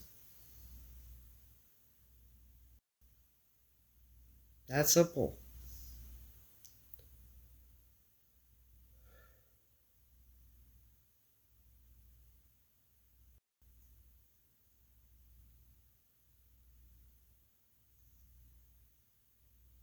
You know?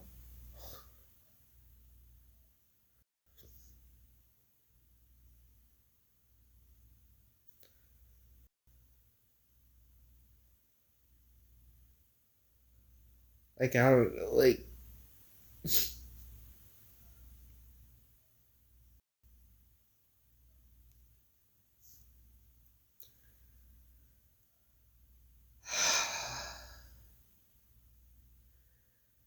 January of,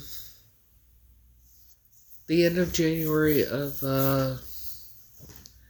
2018 is when I met him on POF. And it was about a couple days, a day or two after he got out of prison. Um, yeah.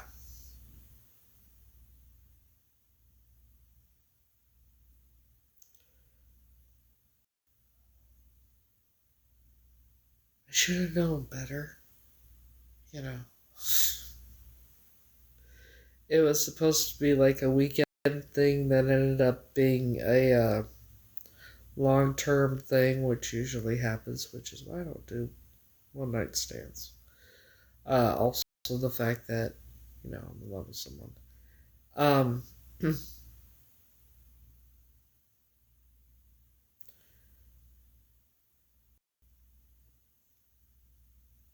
he started accusing me of cheating on him, like, from the jump, almost from the beginning. And it was just.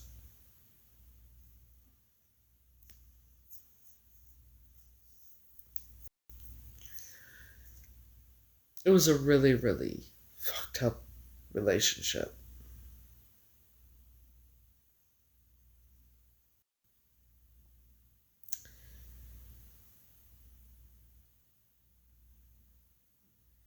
And I hadn't heard from him. I haven't heard from him in like. God, it's been,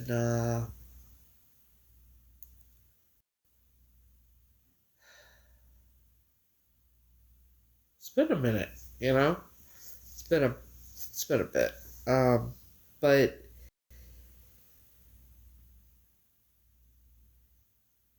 anytime I would, tell him I didn't want to be with him, he would say or do something to hurt me in one way or another.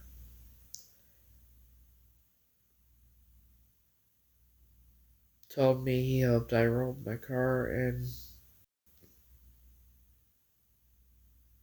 it caught on fire and I, you know, passed away alert while,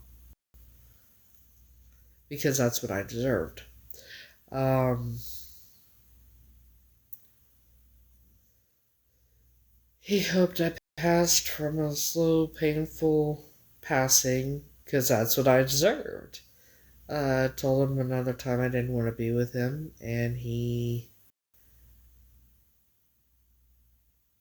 punched my windshield. He replaced it, and then he kicked it another time. And then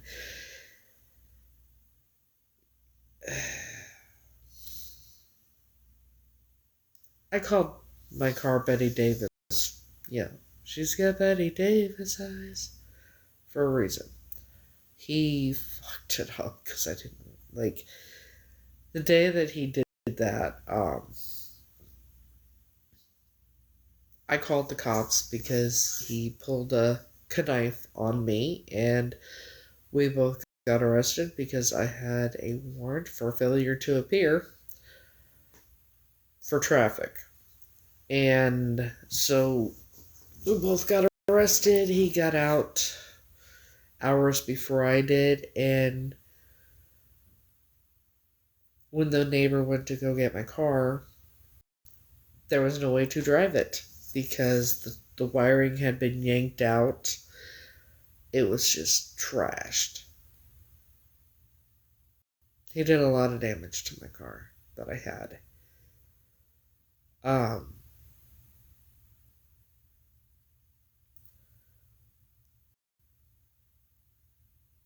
I think the worst thing he ever did was when he drove on the military base. And the woman asked for our credentials, and I said, please help me, he's trying to unalive me. But I said the words. She looked at me like I was crazy, and he stepped on the gas. She flipped the switch for the wall to go up, and it was pedal to the metal.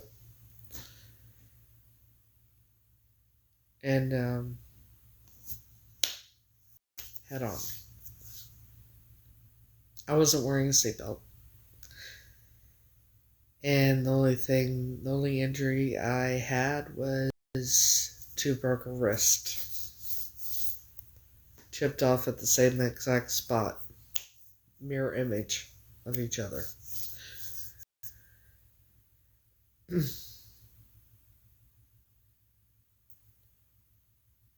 That was the last time I saw my dog, too.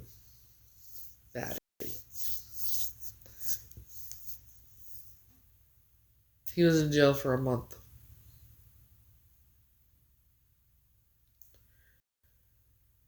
For driving on a military base, plus possession of a controlled substance, plus paraphernalia, and he was only in jail for a month. Now you tell me how he got out after only a month.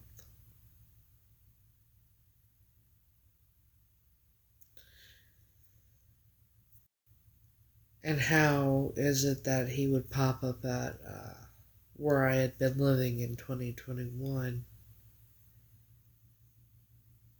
whenever he wanted, carrying a loaded 9mm pew pew, being a felon?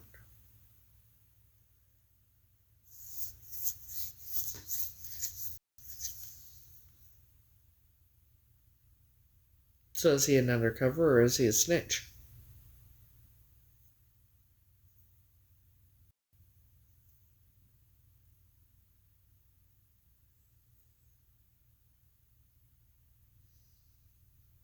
Yeah.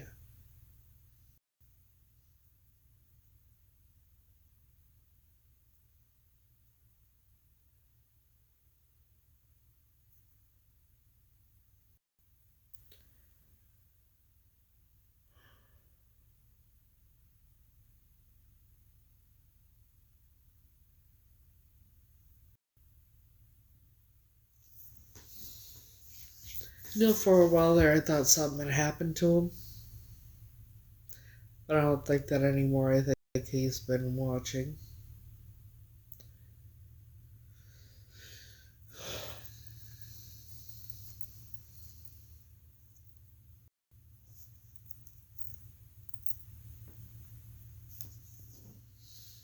Hello.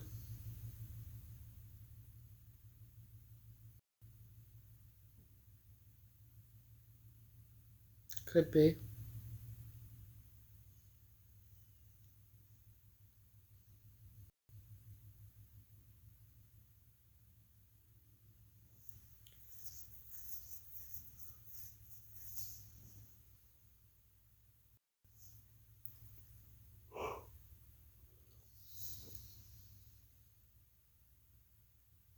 It very well could be something he would do.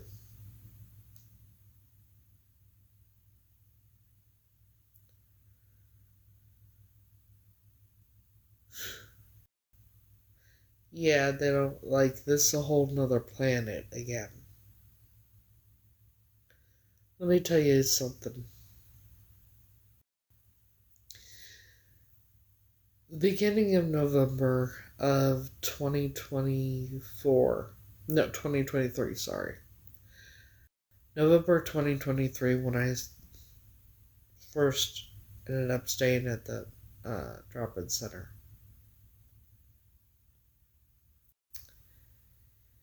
Um, there was a girl and we went and she was showing me certain things like the outlet mall and all that, and showed me where the ferry was and everything. And when we walked across the street to go to the outlet mall and by the stadium or whatever, uh, we just happened to I just happened to look like there, turn that way, and there was this girl who was pretty well dressed. I think she was wearing a name tag. Her nails were done and everything, but she looked like she was on something, but not by choice. It's like somebody probably roofied her. And so here it's you mind your business, I guess. That's not me. But she was staggering and everything, and the girl was like, come on, let's go. And we started walking and whatever. And we hung out for a while, walked around, and then we came back around, and there was this big dude. I remember he had like only a couple teeth in his mouth, big black guy, sitting on the side of the building. Only had a couple teeth in his mouth, had two different colored socks on, no shoes, and the girl was laying across his lap, one of her tits hanging out, and her pants down past her ass. And we're asking her, are you okay? And dude's like, yeah, she's good, she's good. She was clearly not good. So we walked off. I said, we gotta go we gotta go report this. So we went, and because the police station's right there, went and there was a female officer outside. We said, there's this girl over there, and we described the scene, and she just kind of like that. And I don't know if they ever went and investigated or not. Something tells me they did not.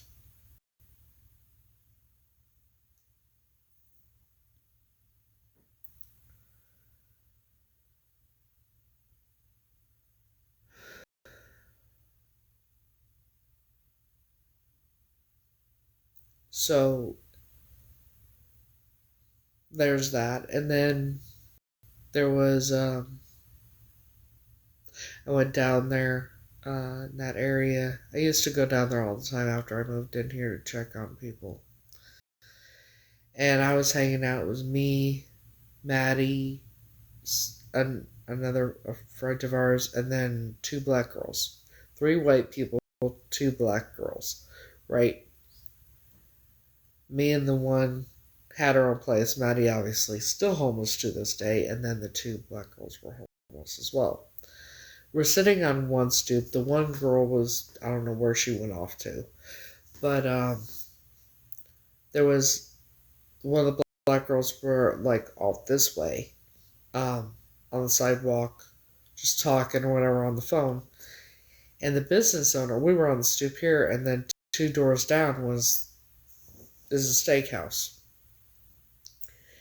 And the white business owner. was in this truck, pulled up, said some derogatory, said a racial slur to her. That's what got it all in an uproar. And, long story short, I had to call the police because he put his hands on her. Hello? And so with all the yelling and everything else, and yeah, I'm the only one that had the balls to fucking say anything. And even though I'm a witness, and this was a black homeless woman that was assaulted by a white business owner, the cops did absolutely nothing. Nothing. So if you think that me calling the cops to report anything is going to do anything, it's not.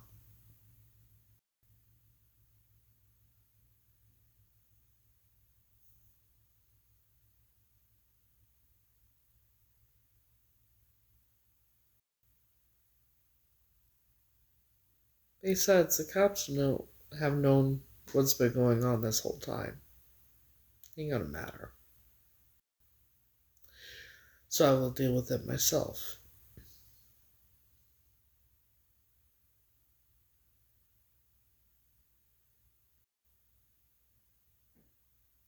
As I always do.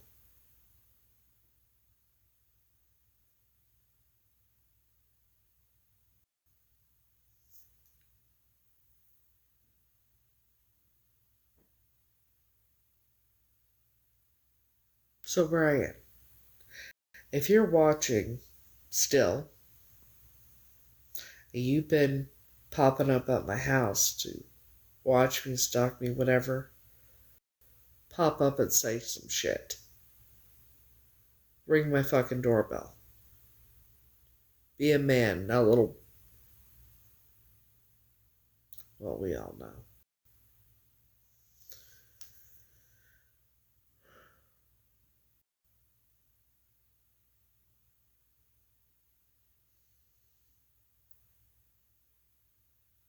Don't be a little bitch.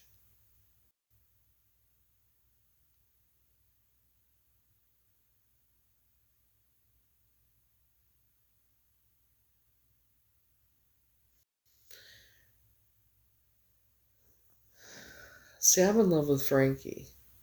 And he knows this. My ex knows. He can't stand it.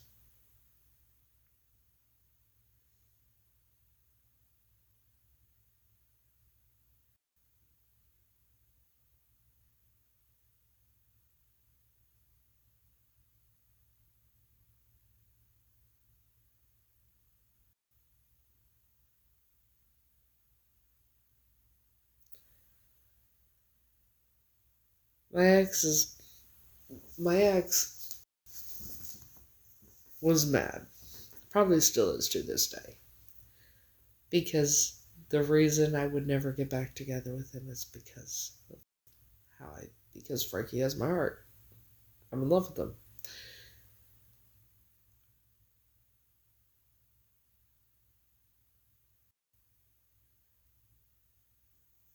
And he knows that he doesn't have a chance in hell with me again.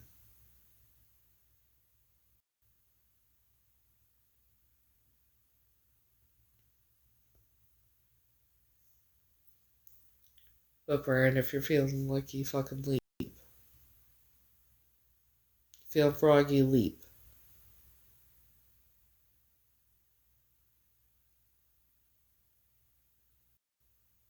I ain't scared, try it. Try it, motherfucker. Try whatever you're gonna try. I don't give a shit.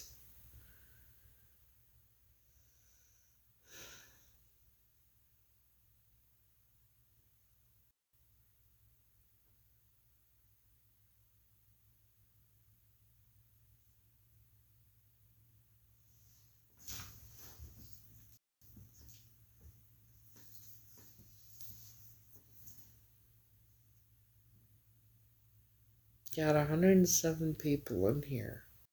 So quiet.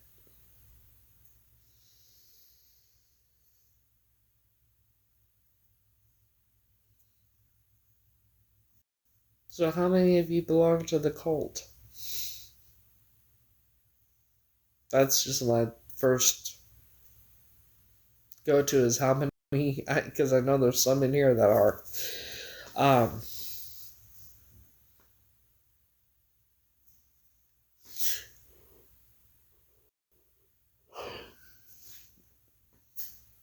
oh, he does 100%. He knows exactly how I feel. He is very well aware of how I feel about him. Yeah, just saying.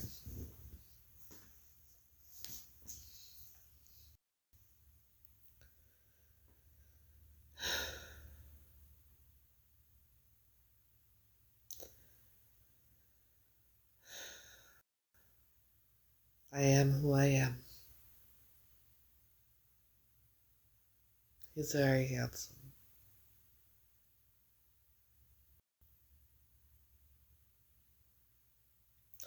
With a heart of gold, a beautiful soul. You know, my ex told me one time, he's like, this is your last chance.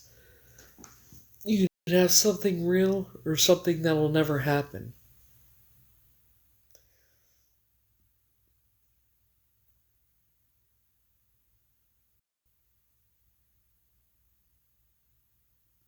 I still said no. And even if it wasn't for Frank, even if Frankie wasn't part of the equation, the answer would still be fuck no. No way in hell would I ever be with him again.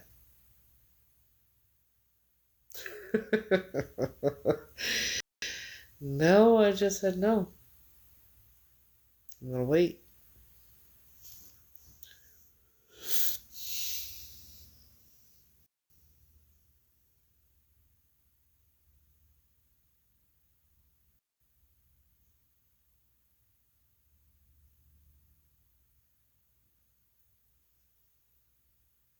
The man has my heart and always will. No matter what. I will never be with anyone unless it's him.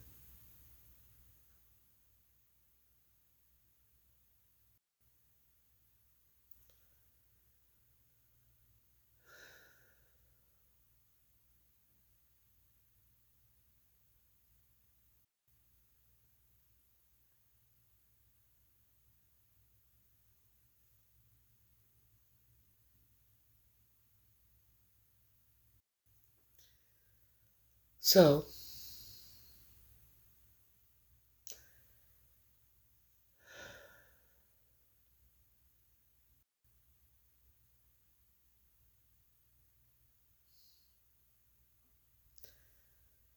I love everything about him.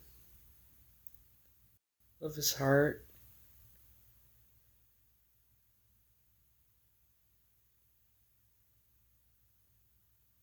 It's hard to explain.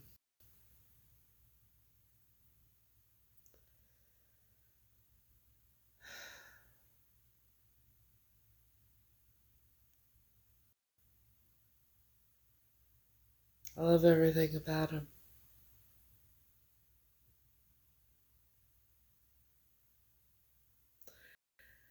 I love how, see, I love, he has a beautiful smile. But I can tell when he genuinely smiles and when it's more or less polite smile. I know when he really laughs and I know his nervous laugh.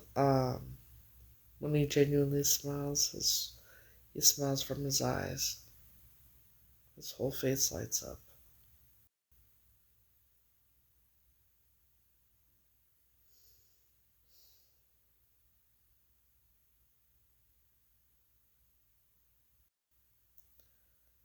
I love his laugh.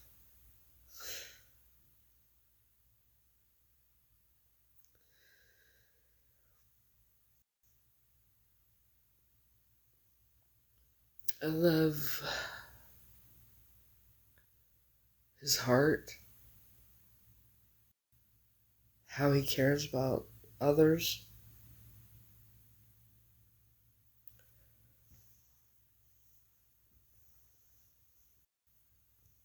how genuine he is.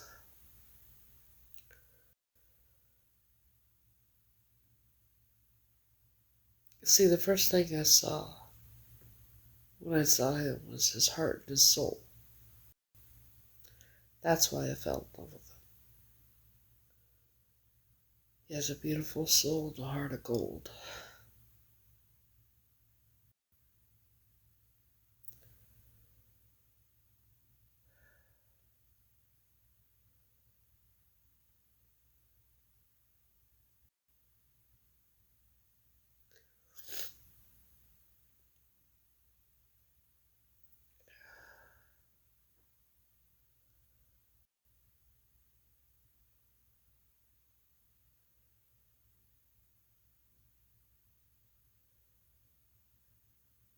I love seeing him get all excited. Because when he gets really excited, he gets like a little kid. I love that. I love how passionate he is.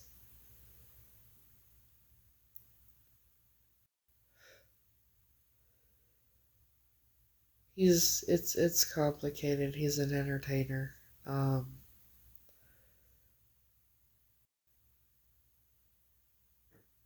you know. I love the way he treats his mom, how he is with his mom. Here's a fact for you. If you want to know how a guy is going to treat you or how he will treat women, pay attention to how he treats his mom.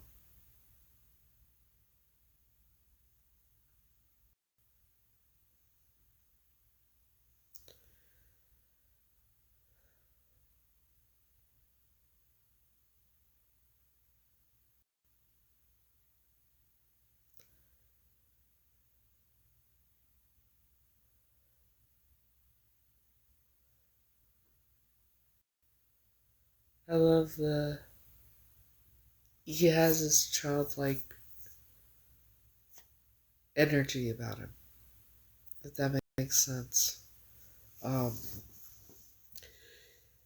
when he gets really excited, he gets like a little kid, and I love seeing him all excited.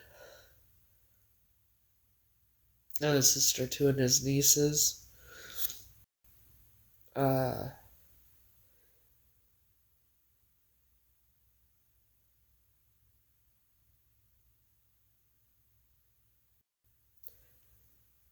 just love everything about him.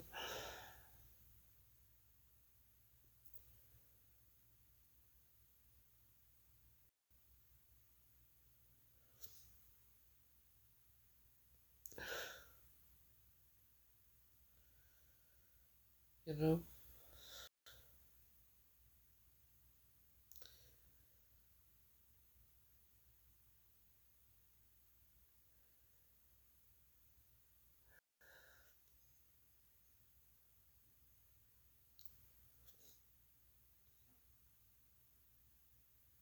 No matter what I think about him 24/7. He's the first thing I think about when I wake up and the last thing on my mind when I go to sleep. I dream about him. He's a musician. He's been in a movie called The Five Boroughs. He's very talented at everything he does.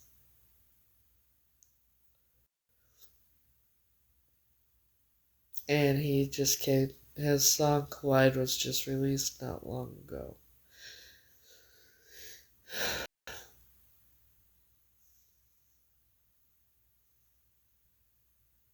And I wouldn't change anything about him for the world.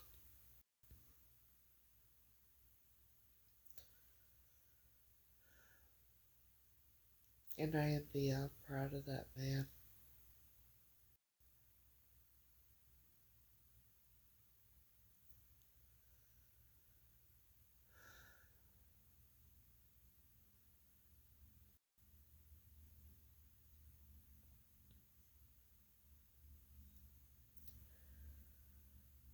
So let me tell you how I know that I'm in love with him. Once I saw him, I fell in love with him, love at first sight. Before I even knew his name or anything about him. And then, I think it was February, March of 2022. My daughter says, Mama, he's never going to be with you. I want you to be happy. Let me set you up on a dating site. Yeah, okay. Sure, why not? You're right. So, she did. I was fine with it. Till I got my first match. I freaked out, made her deactivate it. Balled my eyes up for a good 2-3 hours because I felt like I cheated on him. That's how I knew. It was love and not just lust or whatever you want to call it.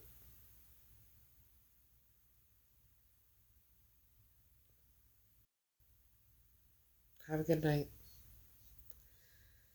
So yeah.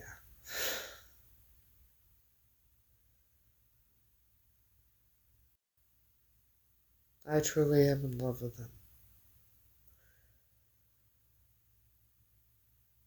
And he's the only one I'm attracted to, shit. And the only one that's ever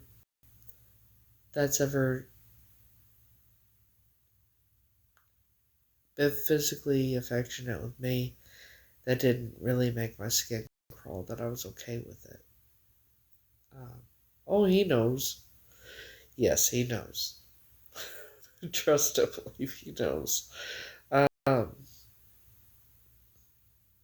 Little known fact is he watches a lot of our lives. The fans that he knows, like me, the ones that go live, he does watch them. I did not know that. I had a sneaky suspicion, but I wasn't sure till quite recently. When he confessed to it. When he said it on his live, I guess. Oh, Lord have mercy, my back.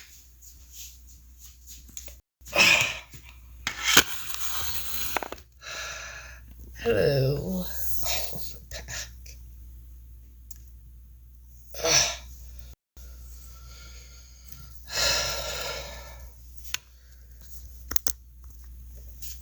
Yeah, now I got a test done to see. I gotta have a genetic test done to see if I have EDS, which is a hypermobility disease or whatever. Little known fact. Well, I didn't even know about it until I ended up, have friends with it. So evidently,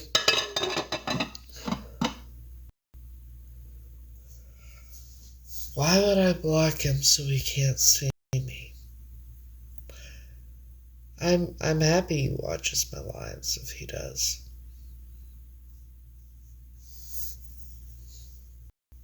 Why would I block Frankie? Have you lost your mind? Anyways, so EDS is a some sort of hypermobility disease, and it's hereditary on your mother's side. So this, evidently, is not normal. This, evidently, is not normal. is, yeah, like, that's not normal.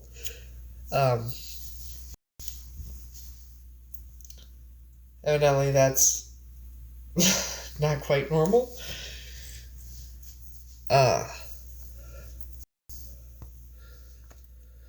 So, is elders something syndrome or something like that? It's hypermobility thing. So I do this test, right? And if it comes back that I have that,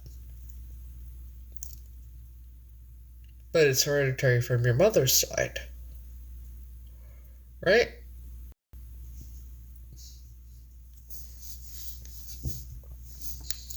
How would I have gotten it? Yes, that's what it is. How would I have gotten it when nobody in that family has it? You know. Wouldn't be possible, would it?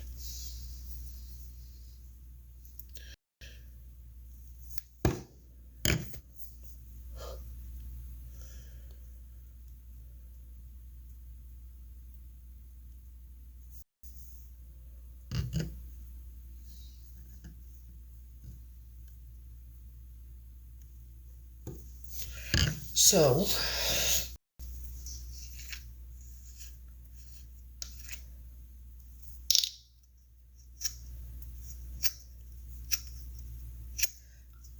well, neither one has it, so.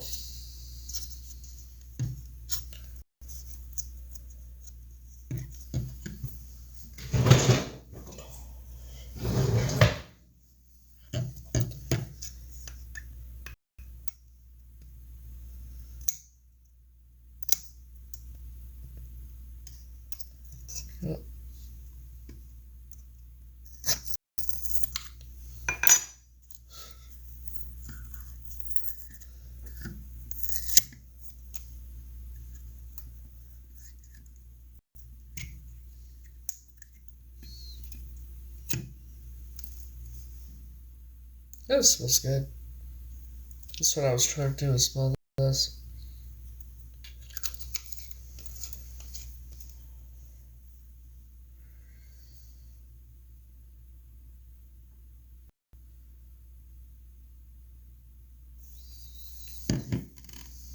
It's bubble bath I got for Christmas from my landlord. He just sent that into 3 bath bombs.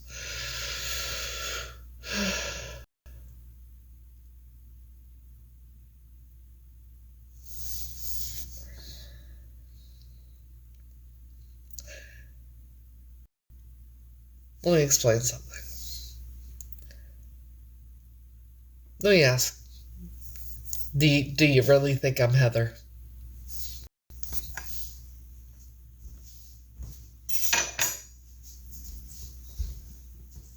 Do you? Because I sure don't.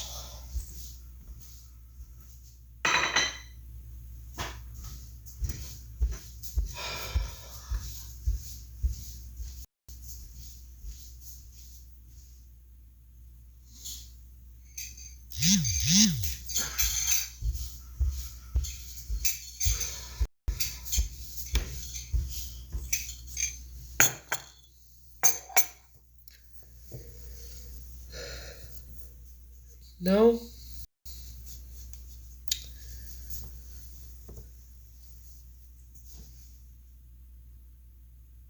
No, I'm not I wouldn't be a Heather either.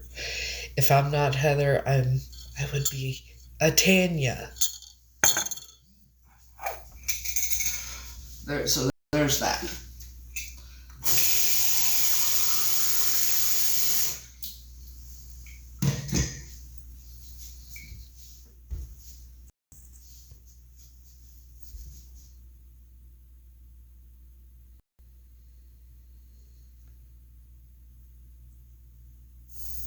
I hate the name Heather.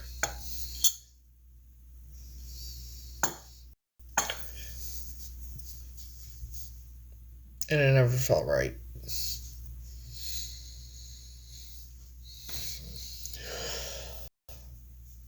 So, like I said, I don't care what people say anymore.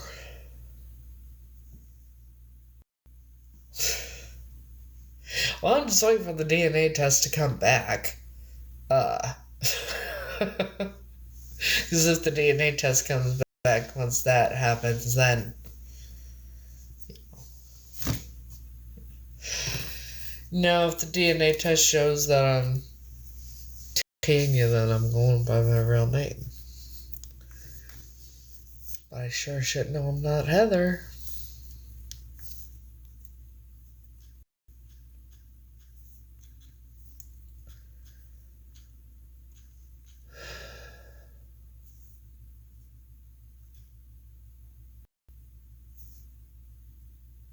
But it is what it is, you know?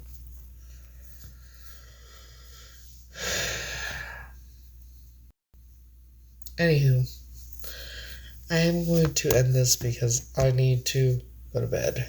Oh yeah, I'm always okay.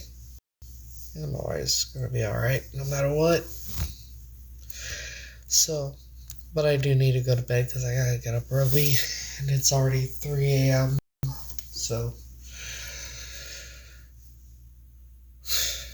I try. But, I'm gonna end this now, so y'all have a great night. Until next time, see y'all later.